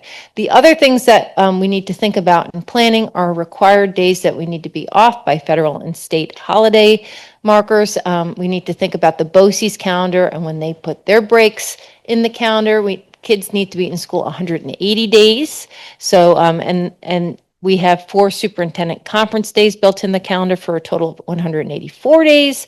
I have to think about the contracts, like there's certain rules that are in place for the teachers that I need to reflect in the calendar. And then I have to think about where I put other days off based on where we could expect low attendance, which is why the Friday after Thanksgiving is always off. It doesn't have to be off, but it is off because barely anyone would come to school if we held it that day. And so what we will do is we will take feedback from the community before sharing the finalized calendar with the board for adoption consideration, hopefully in the first meeting in January. But if you look at the calendar, and it's hard to see on here, every year it's different based on where things fall. And so the first noticing is that we are starting after Labor Day, but we're in almost like the second week of September. So that drives the placement of where we start our December break. And then some of the holidays often align during the spring break, but they don't align next year. So you can kind of see where we've had to break up a few days in April based on low attendance that we would expect around specific holidays. So I'd encourage the community to review the calendar, and then if they have any feedback, to share it with us, and we'll put that structure all in place for people to begin sharing feedback tomorrow. And we also will send it to our students and our staff. Okay, so now we have a few Instagrams on the agenda. So Dr. Pease. So you'll see two Instagrams on the agenda. Again, thank you to the Chappaqua School Foundation. You'll see 5.8 is a Instagram for sensory carts. These are mobile carts that would move around Roaring Brook. You could see Miss Buffa and Miss Dorio submitted the grant, and the amount is $1,400. So I thought that was neat. We do have some sensory rooms around the district, but I thought this was a neat way to bring those materials to classrooms. So you'll see that on the agenda, as I said, 5.8. And then you have 5.9. We're going to experiment with a Lego wall. Mr. Colwell Block was very excited about this. I understand. He's a Lego wall expert. So we've been thinking about this and talking about this for years in the elementary schools. We haven't built one just yet, but the CSF generously is donating $2,000 for us to build our first Lego wall and see how we can incorporate that into the art/instructional program. So we think that's pretty neat. We found some examples of that. As you can see on the web, we're not exactly sure what it's going to look like when built, but we have some ideas. So you can see that there. We thought it was kind of a neat like art STEAM integration. And then, Mr. Holbrook, you want to describe the energy study on the contract? Yeah, so there's a contract for Wendell Engineering for an energy study. It is paid half by NYSERDA and half the district is fronting that portion of it, and we'll receive some building aid on that as well.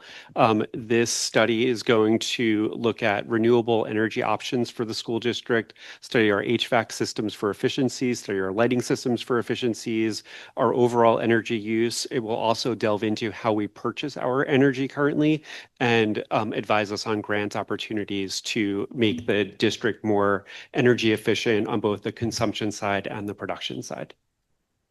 I'm also pleased to be recommending Josh to take another term on the Newcastle Community Media Center Board. So do you want to explain what this is to the Board of Education? So the Newcastle Media Center is our public access station. It is on all of our cable stations in town. It is also provides online access to all of our school board meetings and any meetings that are through town.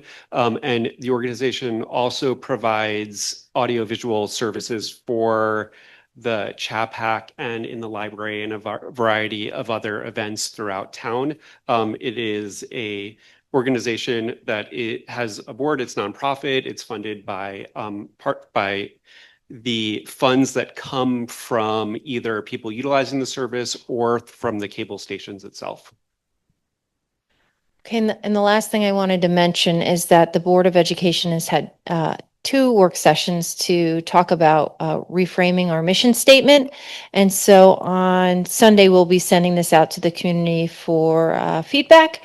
And so where we are in terms of a first draft that we've created based on feedback from our high school students and from our full staff is that reframing our mission statement to read as our mission is to foster a dynamic learning environment where students, families, and educators work together to promote academic excellence, nurture social emotional well-being, and create a lifelong love of learning. We strive to be inclusive, a connective school community that encourages collaboration and prepares compassionate, responsible global citizens.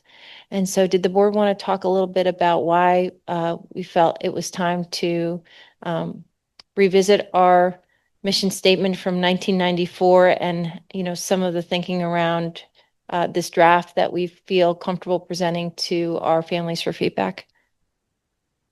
Sure. As Dr. Ackerman said, it has been a very long time since we had developed a mission statement for the district. And while we didn't feel that the old mission statement was particularly wrong, it just needed to be updated, some of the language, and it didn't necessarily include all of the things that we wanted it to include moving forward. So we spent a long time, 2 work sessions, working on some drafts, multiple versions. AI helped us a little bit, and then some more versions. But we felt like we are at a place now where this is encompassing all of the values that we want to put forth. And while it might not be perfect, we all feel good about the messages behind it and the overall tone of the mission statement. So we're ready. We've already had some feedback from staff and the high school students, correct? So now we're ready to put it out to families and get everyone's feedback. Does anyone want to add anything? Okay, so we're looking forward to hearing how you like it. Right. And so as Ms. Dorfman had mentioned, we have a lot of great events happening over the next week and a half as we prepare for winter break. So I also want to extend, I hope that our families have a restful 2 weeks off. And I know that we're excited for all that's going to be happening in the new year. And I hope to see many of our parents and our students at these culminating events that are taking place over the next few days. So thank you. And that is the end of the superintendent's update. Thank you, Dr. Ackerman. Okay, so that brings us to committee reports. It has been about a month since we had our last meeting, so bear with us while we have lots of things to report. Does anyone want to jump in with any reports? I mean, I could share the ones that I actually attended. That would be great. Okay, so I'll start with CCB, which was 3-ish weeks ago. That meeting was dedicated to the week that we're actually going through right now. It's the collaboration of the district and the PTA on National Inclusive Schools Week. The framework of the week has been altered a little bit this year. The thinking behind that was sometimes in highlighting one specific group, the outcome becomes a little antithetical to the mission. So this year we are focusing on authentic inclusion of just about everyone, highlighted by the free hugs guy, the discussions around thinking about what kindness really is, and a read aloud at the end of the week with the little kids. And we hope by accomplishing this, we're looking at this not just as a week of inclusion, but sort of perpetuity. I also, piggybacking on that, I want to note the work of the district, and in particular our student government, Tanuke and Mr. Wolstetter over here, and the wildly successful first pass at the stuffing of the bus, because it's something we've never done before, but I think we all agree that we should do it forever, because and I'm going to give a lot of credit to Matthew because we've never done it before, and he's here for the first time, and it was wildly successful. So bravo to you and Tanuke, who really spearheaded those efforts, and it's making a real difference in people's lives around the holiday season. I think that's what we should really stand for here. Does anybody want to do wellness, or do you want me to do it? You can jump in. Great. So we had our wellness committee meeting on Monday morning, and I was really happy about the fact that we're continuing to focus on digital wellness, because just like our mission statement, it needed to be updated, and our vision of wellness used to be just physical exercise, then it became social, emotional, and now we're talking about digital wellness, and I think it's extremely important for our younger kids and the adults. And I think what came of the meeting is, in our exercises, I think a lot of the times the adults have the biggest problems with technology, but we like to push it off on our children. So I think it was not just instructive for our work, but also cathartic for me, and I think the rest of us. So and unfortunately we took so long that we didn't get to physical wellness, so I'll get to that the next time. Comms, I was on Zoom, so I'll let somebody else handle that. There we go, I'm done. Does anybody else want to jump in for any other ones? Yeah, so I turn myself on. It's not committee, but is it okay if I talk about the, okay. So just before Thanksgiving, I attended the Lower Hudson Council of School Superintendents meeting with Dr. Ackerman. This council represents more than 76 school districts, many which were present that evening, along with senators from our region. Our group was seated with Senate Majority Leader Andrea Stewart-Cousins, and the superintendents presented and discussed their 5-plank agenda, which focused on the following: foundation aid reform to ensure that the formula reflects actual student needs across all the diverse communities in the region, protecting public education funding by examining practices that divert public dollars to private, parochial, and charter schools, fully funding state mandates, including requirements related to zero-emission buses and cardiac emergency response plans, like we just heard, student mental health and well-being, emphasizing the need for dedicated and sustainable funding streams, and finally, teacher and leadership pipelines, highlighting the importance of expanding our Grow Your Own programs and offering state incentives to attract and retain educators. I found it to be incredibly valuable to hear Dr. Ackerman and all the other superintendents advocate so passionately on behalf of their districts and across the region. That was that. Thank you. And I can talk about CSF too if you want me to. Sure. Now. Yeah. We'll get all mine done. So last week we had a virtual CSF meeting, and they had a lot of, great news to share. They kicked off recapping the Dad's Day Out event, which we talked about earlier, which was a huge success. About 60 people attended, which doubled last year's turnout, and they raised more than $6,000. Today and this evening, they hosted another event at Rocks in Chappaqua Crossing, which I'm sure was also a big success. Tomorrow, the Wizards it's the famous Wizards at the elementary schools, which personally my 5-year-old is very excited about. So they'll be there to get everyone amped up for the basketball game on February 1st. And Allison Steinbauer will be starting in that game for I the will, district this my year. basketball prowess. So the CSF board wanted me to remind all the staff that they sent out the sign up for the game, and they're hoping to get a lot more people on board, including some more elementary school teachers to join the fun. And we already talked about the grants that are up for tonight, and the traditional grant process is going. They closed the first stage on November 15th, and they received around 12 proposals from across the district, which I think we're all looking forward to hearing about at upcoming meetings. And I am done. I could speak about, we had a health and safety meeting several weeks ago. It was very well attended, certainly by our many community members who volunteered their time to attend, and I'd also like to thank Dr. Ackerman for facilitating the attendance of so many stakeholders from all the different buildings across the district.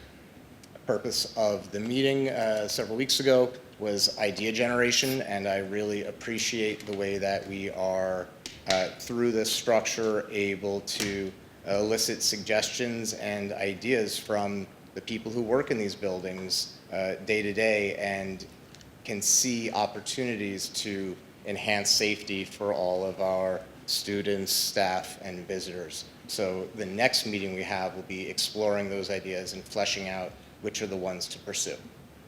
Great, thank you.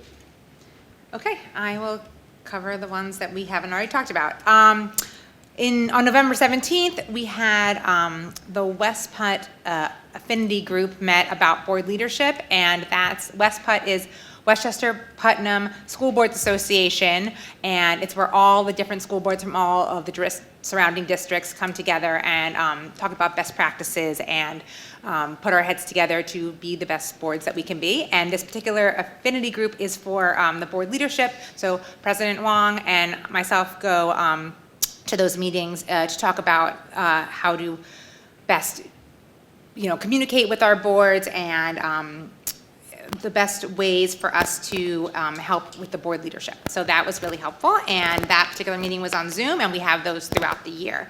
What else? So then I also attended on Zoom a Sports Boosters meeting where we talked about the Booster Bash that was in November, and we went through that successful event and some ideas to work on it for next year, and then just talked about various issues that are facing the sports booster world. For instance, how do we get more of our families to know about the organization and to join up, and all the benefits that they can get from becoming a part of the sports boosters and all the grants that are available for our student athletes. So we talked about those ideas, and then the next meeting I went to in person was for HGSF, and that meeting was to talk about their winter ball that's coming up for our youngest dancers. I think that is for the elementary school children, correct? You don't need to be a dancer. And so hopefully all of our younger families will attend the winter ball and enjoy that benefit. And then we also talked about how successful their spelling bee was, and they talked about their endowment and ways that they might use that in the future. We had a policy meeting on December 4th. Where we talked about the policies you see on the agenda for tonight. We'll get to that in the 3s, but we're going to do the second reading and adoption of our internet-enabled device policy. We are going to have first readings on our purchasing and bidding policy and our advisory committees policy, and the mission statement that you saw a few minutes ago. And that brings me to communications, and bear with me.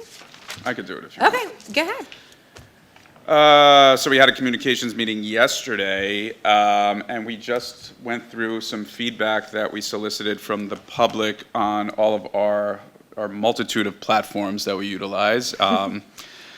And we took, actually, it was pretty, I would say that the feedback was really pretty strong across, and I was surprised. I struggle with Infinite Campus, so I was surprised that the feedback was overwhelmingly positive there. And we sort of just went through the glows and grows, so to speak, of each one of the platforms. And obviously, our goal is to streamline all of this into 1 or 2 universal platforms, but those unfortunately do not exist at the moment. So, but it seems like what we have going on, while a little bit clunky and there's a lot of information flow, it's working for the majority of our respondents. So I was happy to see that. Great, thank you. I got all that from Zoom? Okay, good.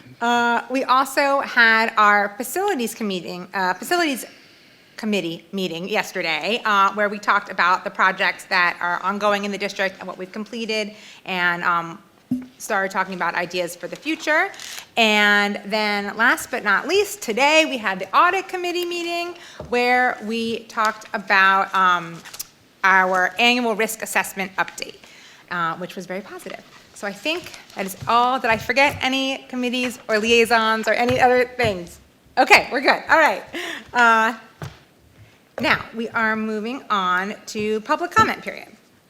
Okay. We welcome public comments, and in respect for each other's time, we ask that you limit your comments to 3 minutes. Board members may be contacted via email or phone. After the public comment period has been completed, board members may have a discussion among themselves regarding comments presented. And it's been shared with the board and Dr. Ackerman that we may have students and parents coming to share feedback about their experiences on one of our sports teams. Based on what we've read and that has been submitted for our review, I'd just like to remind everyone of Board of Ed Policy 1005. Individuals who wish to discuss individual district personnel should present their comments and/or concerns to the superintendent during regular business hours. Comments about specific personnel are not permissible subject for public comment during the public speaking forum of our board meeting. Accordingly, you must refrain from making positive or negative comments about our faculty, staff, or administration. I want to be able to have everyone have their full 3 minutes without interruption. So thank you. I'll welcome anyone to public comment.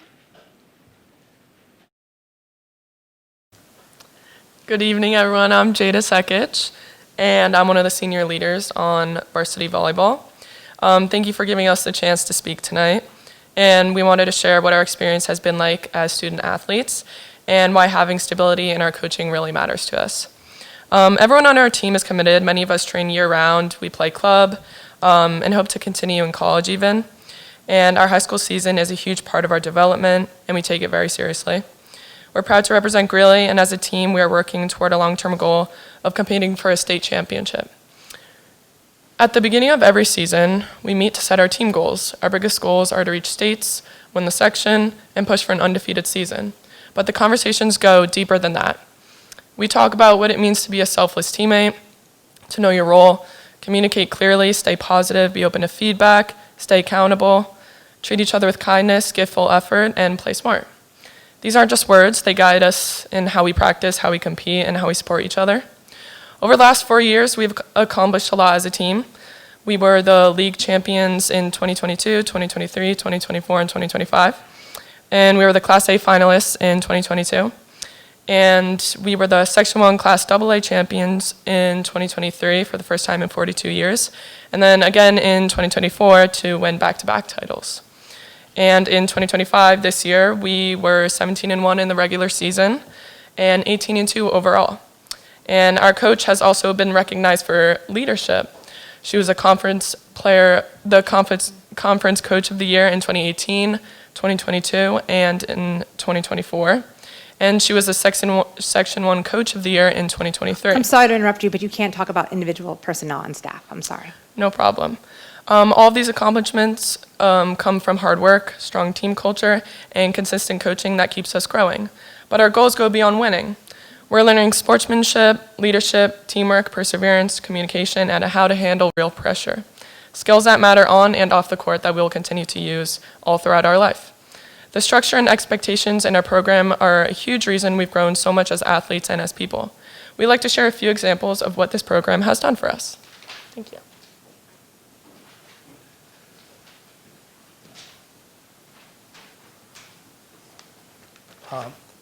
Hi, good evening. My name is Shu Tao. I am a parent.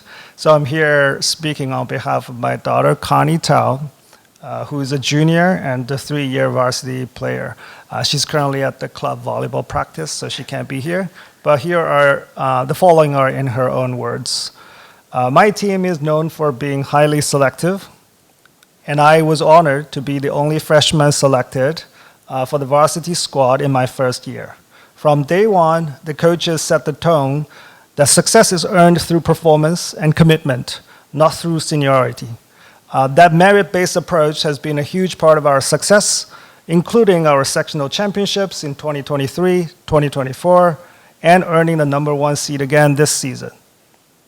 Beyond wins, I'm grateful for the supportive culture in our program. As the youngest player on the team 3 years ago, I could have easily felt alone, but instead, the team made sure that I always felt welcomed and motivated. That speaks to the inclusive, supportive environment that we have in our volleyball program. To maintain this level of achievement and development, I sincerely hope that the strong leadership and team culture continue. The highest standards and collective belief that we earn our place individually or as a team are exactly what we need to keep growing and competing at our best. Thank you.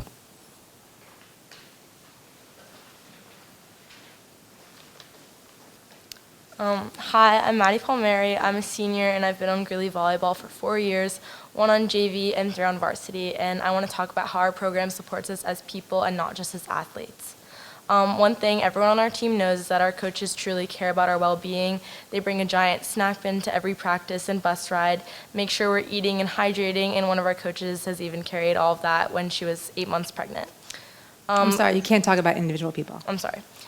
Communication is also a big part of our team. If something hurts or feels off, we're expected to speak up, and when we do, we're sent straight to the trainers or doctors. Injuries are taken very seriously, and we're encouraged to take the time we need to fully heal.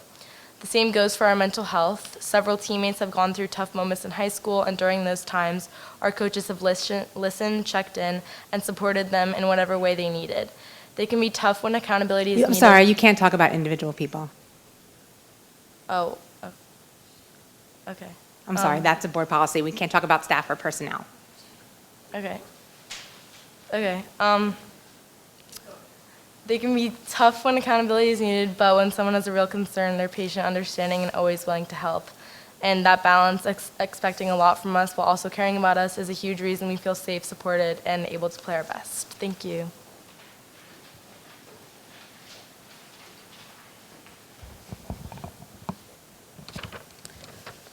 Hi, I'm Rachel Rosenberg. I'm a sophomore, and this is my second year on varsity. I want to talk about how our program teaches communication, responsibility, and accountability. Both of our coaches model effective... I'm sorry, we can't talk about individual personnel or staff. Sorry. Effective and honest communication. Every day at practice, there is a clear plan so everyone understands the goals and structure of each drill. On Sports U, parents and players have up-to-date information about schedules, transportation, and team bonding. We are also taught responsibility through sportsmanship, self-control, and respect for officials and opponents. Even when a call doesn't go our way, we are encouraged to get the next point. If we fall short, we are told that directly, and that honesty has made a big difference in our team's growth. As athletes, we have learned how to handle constructive criticism in a healthy way. When emotions are high, it's easy to take things personally, but we are taught to listen, adjust, and grow rather than shut down. That mindset has helped us mature as players and people. When we make mistakes in effort, attitude, or behavior, we are expected to fix them. These expectations make us better teammates and stronger competitors. Thank you.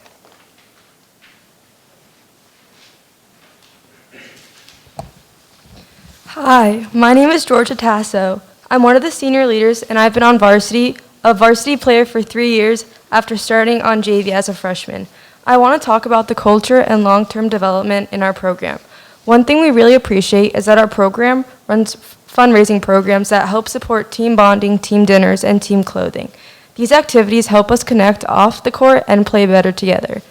Everyone on our team is expected to lead, whether we're starting or cheering from the sidelines. We're taught to stay engaged, support each other, and bring energy no matter what. For new members of the team, it is normal to spend more time on the sidelines at first. We're encouraged to stay positive, support teammates, and work hard every day. By junior and senior year, that consistency pays off. We grow, improve, and earn more playing time. That kind of development only happens with stability, clear expectations, and coaching that builds a pathway for us. This program is what it is because of the environment we have. It has helped every one of us grow as athletes, as students, and as people.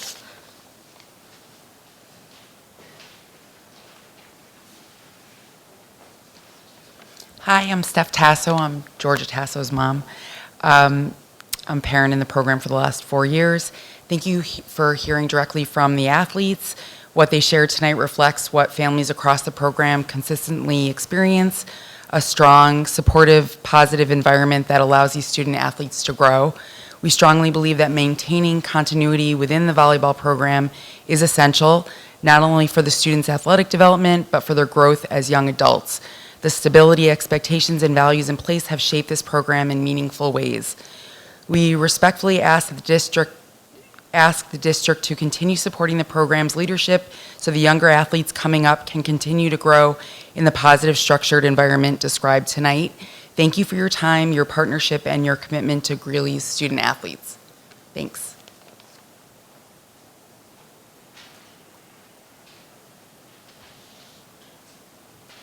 Okay, any more public comment?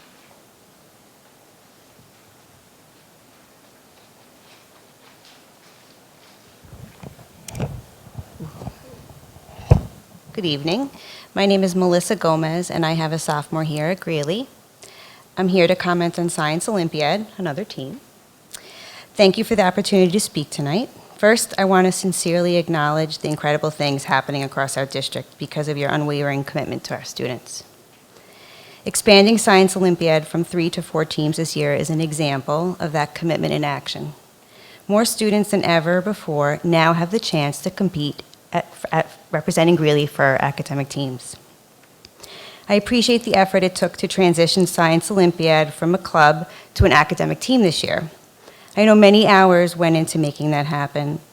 That said, I am here this evening because I'm concerned that despite everyone's best intentions, our students may not yet be in a stronger position than they were a year ago.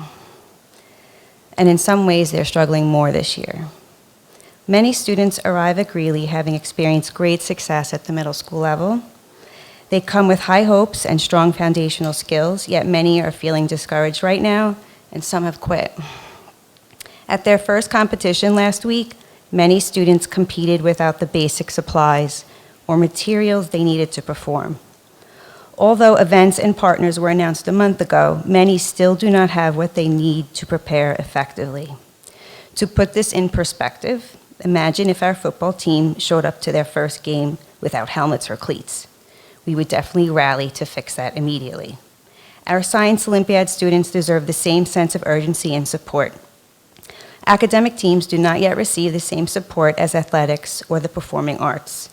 To be successful, theater and athletics meet 5 days a week. Science Olympiad meets once a week. I truly appreciate the tremendous thought that went into tryouts and to team placement, yet the results so far have not yet matched the promise of that careful design. The coaches have helped with the transition to a team. I'm so sorry you can't name individual people. I'm saying the coaches. There's many. Okay. All of the leadership have helped transition to a team, and without their dedication, there would be no program at all. I'm grateful for each of them. The reality is that constant event and partner changes have forced many students to start over multiple times, causing confusion and low morale. I've heard, it's the first year as a team, we'll fix it next year. But these students only get one shot this season. They shouldn't have to wait until next September to experience success. Other competitive high school programs in the country began their seasons on September 2nd, ordering materials, holding regular meetings, and starting competing in October. At Greeley, some students are still trying to schedule their first practice with a partner. We still have 8 weeks to prepare for regionals and possibly states. Yes. May I have another minute, please? Yeah, we have to have a vote on that first. We have a I'll move. another motion, thank you. Is there a second? Okay, all in favor? Yes, you have your time. Thank you.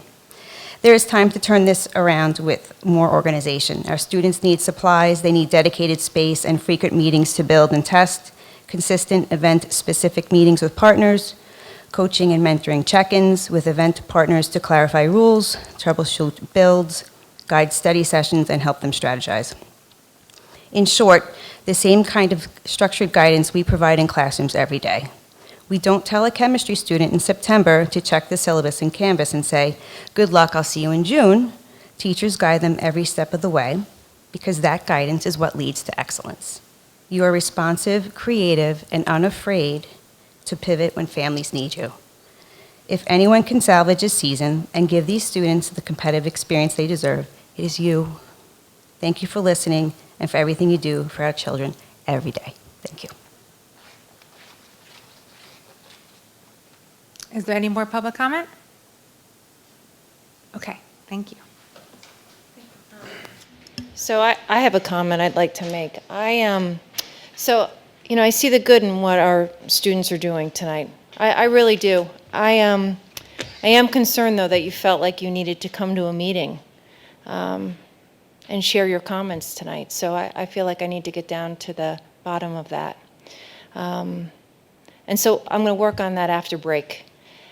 But I also want you to know that I recommend coaches to the board, and I don't do recommendations until the spring for the fall season.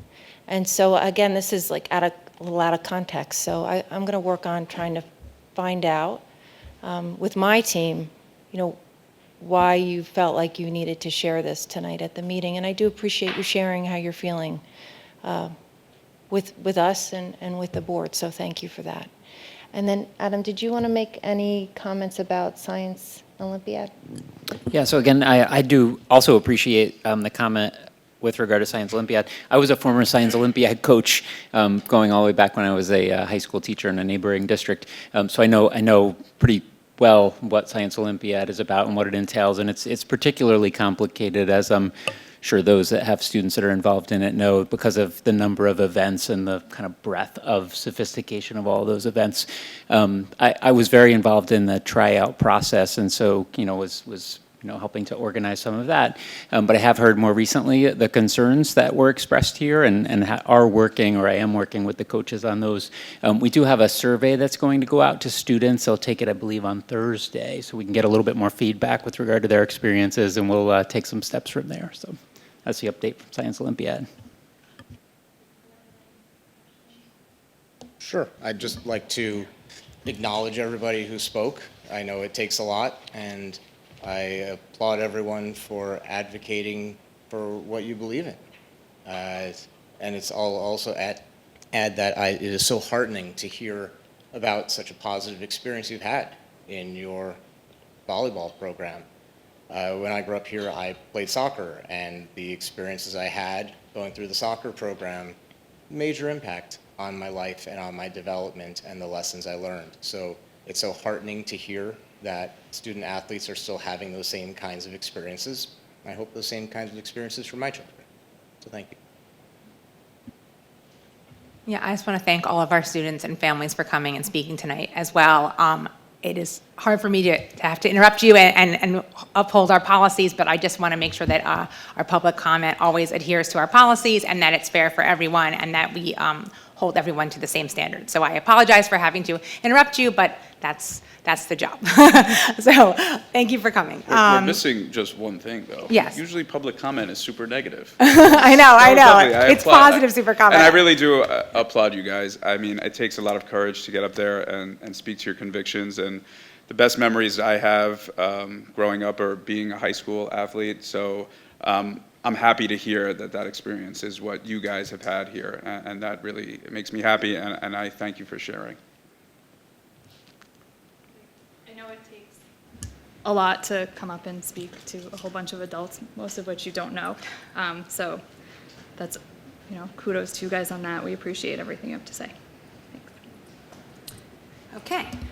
Now we're going to move on to approvals and ratifications. You guys don't want to stay for Okay. Okay, I'm going to take 3.1 and 3.2 together. Out of sequence questions. I'm sorry? Is there an out of sequence question rule here, Lisa? If I had a question for the draft, about the draft calendar, am I allowed to ask it now? You can ask whenever you want. Okay. No. Okay, there we go. Yeah. High school graduation next year. I think Yeah. people will have a question about that. Yeah, they should. Yeah. Because it's going to be complicated. Right. My plan was for us to have the calendar established and then to reach out to our current juniors to present them with different options. Right, so there'll be multiple options. Thursday is an Or option. Sunday. Is an option, but I'd like the kids to, with their families, providing a structure where each family unit responds to give us some feedback before we set the date. Okay. But Friday and Saturday are not Right, an option, right, yeah. right? And it has to be that particular weekend because of where the state Yeah. finals are for athletics for people who don't know. They are the weekend before, and that was a shift 2 years ago, which pushed graduation into I think the third weekend. So, yeah, it's going to be exciting. I'm looking forward to it. I think change is good. We might, find a new day that people like better than what we're currently doing. Thursday night would be kind of cool, but. I think it would be too. As someone, Well, it's Matthew? Matthew's graduation. You'll get to weigh in on what you think when we make the decision. Okay, yes. Okay, back to 3. I'm going to make a motion to take 3.1 and 3.2 together as they are accepting the minutes of previous meetings. I have I made the motion. Can I have a second? I will second. Okay, all in favor? Aye. Okay, and now we're on to our policies, 3.3 through 3.6. Dr. Ackerman, do you want to? Yeah, I think for 3.3, do you want to make a motion and a do. second? And then if there's any discussion before moving on it? Okay, can I have a motion for 3.3, our internet-enabled device policy? I will move. Okay, all in favor? Oh, No, wait, let's sorry. discuss. Discuss, I'm sorry. Discuss. May I? Yes. Okay, so we are in a place where we do need to make a change, okay? And so I appreciate our students, I appreciate the level of improvement we've seen in the hallways, in the cafeteria, and in the library, but we are still not where we need to be. So what we've done in the policy committee is we have structured this in a way that it gives the high school team a little bit of time to put this in place, actually until January 15, 2026, because we're still waiting on our bags, which we hope will be here soon, and then Dr. Seppi needs a little time to set the norm, and then we're going to be fully in the new policy come December 15th. That way there is significant consistency in what the expectation is in the hallways and in the cafeteria and in the library, where we seem to have the most level of inconsistency.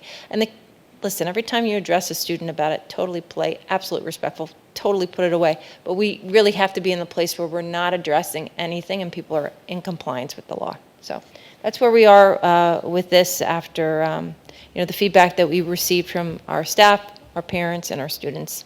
And then after discussing it with Dr. Seppi and then bringing that feedback to the policy committee. Dr. Ackerman, can I just ask a question? Yes. As opposed, so you're implementing these pouches, can you just explain the difference between students having their phones in the pouches as opposed to having them in their backpacks? Yeah, so what we're finding, our students are not putting them in the backpacks when they're walking in the hallways. So, and we have kids that, if they're going to the restroom, they should be bringing their phone because of our emergency procedures. So now it's going to be just crystal clear. No one's phone should ever be in their hand. It's got to be away. So if it's in your hand, it's in the pouch. If it's in your backpack, we don't see it, it's away, so there's no reason for us to engage with anybody around it. I think the pouches are nice. So. And they're not locking. We have a locking model for those who are having a really hard time complying, but we hopefully won't have to use that. So. Could I have one? Yes, you may. Okay. And that's that, so. Anyone have any comments or things to say? Okay, so now we vote. Okay, and I've already taken the motion, so now we just vote. All in favor? Aye. Aye, okay, there we go. And the other policies are all just first readings. Yeah, so would you like me to? Yes. Okay, so I'll facilitate that. So in policy purchasing and bidding, policy 3.4, we had a conversation in the policy committee that centered on former board members contracting with the district. And so we're suggesting one slight change, which is in green in your copies on the back of page 3. And that change would simply be that if the district would like to contract for professional services with former Board of Education members, the board will vote on those contracts when the member is 1 or 2 years removed from the board. That's the first thing. And then the second thing we did was we took the advisory committees and we changed the language to reflect the charge language that we created together in a work session. And so if you look at the advisory committee policy, we've removed everything that doesn't reflect the charge language that was adopted by the board through resolution. And so that is the only adjustment there. And then we took one piece where we changed the word finding to committee work instead of committee findings, because our committees don't really make findings on anything. They do work, and then we, based on that work, we make improvements. And then the last part, which is 3.6, is the mission statement, which I shared during the superintendent's report, because that's probably the most significant shift, and we're going to send that out to the community for feedback. That's it. Right? Okay. Anyone want to share anything? Okay. All right, that's the first reading on those 3 policies. Great. All right, so are we ready to move on? Yes. Okay, so I, with regret, recommend 4.1 instructional for only one part of it, which is the faculty and staff who are retiring. And this is the meeting where there's a notification clause within the CCT contract. So this is the meeting where we have the most retirements noted on the agenda. And so it's always bittersweet that we have so many fantastic faculty, and we are so happy for them as they transition to the next phase of their life. But, you know, they will be deeply missed, and we will honor them should you move and accept their retirement. I can't imagine you wouldn't do that, but I can see the hesitation. And we will honor them in June at our ceremony. So I recommend 4.1 instructional with some sadness. I move that we accept Dr. Ackerman's recommendation for 4.1. We have a second? All in favor? Aye. Aye. I recommend 4.2 non-instructional as presented. I will move 4.2. All in favor? Aye. Aye. Okay, that brings us to the consent agenda. Use of the consent agenda permits the Board of Education to make more effective use of its time by adopting a single motion to cover those relatively routine matters which are included. Any member of the board who wishes to discuss individually a particular piece of business on the consent agenda may so indicate, and that item will be considered and voted on separately, thus preserving the right of all board members to be heard on any issue. It is recommended that the Board of Education approve the following consent agenda as submitted by the Superintendent of Schools. Does anyone want to take anything out of the consent agenda? No? Okay. So we're looking at 5.1 through 5.12. 5.1 is our CSE summaries. 5.2 is a purchase order change. 5.3 appoints Mr. Josh Caldwell-Block to the Newcastle Community Media Center. We heard about that earlier. 5.4 is the contract with Wendell Energy Services for that NYSERDA study. 5.5 is for Sarah Kenny to be appointed as a McKinney-Vento homeless liaison. 5.6 is a bid award recommendations. 5.7 is also. 5.8 and 5.9 are the CSF INSTA grants that we heard about before. 5.10 is supplemental memorandum of agreement with the CCT. And 5.11 is the New York State School Board Association compliance review. And 5.12 is suspending district policy 5090, student residency.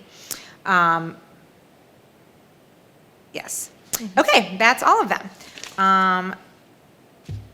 All in favor? Oh, and discussion. I need a motion. Sorry. I have a motion to take all of those together. I will move. Yes. Okay. Discussion? No discussion? I had a question for Josh on the regarding change orders, not on this specific one really, but at the completion of a project, do we then typically evaluate the amount and magnitude of change orders that deviated from the architect's design? Is like, I'm curious what our process is in evaluating. Yep, so we keep a spreadsheet. So before a project starts, we keep the amount of the project, and then we keep a contingency amount that's built into that. We then are continually analyzing that through our spreadsheets of change orders and amounts over the course of time. And then we look to see, and we meet at the end of a project and do a postmortem with our architects, our engineers, and do a review of that with this project and comparing them to past projects to see where we're at. So this has been happening at each construction meeting. Terrific. Thank you. Okay, now we're ready to vote. Okay. All in favor? Aye. Aye. Okay, great. There's nothing under 6, so that brings us to 7 facilities. And we have 7.1 through 7.3 change orders.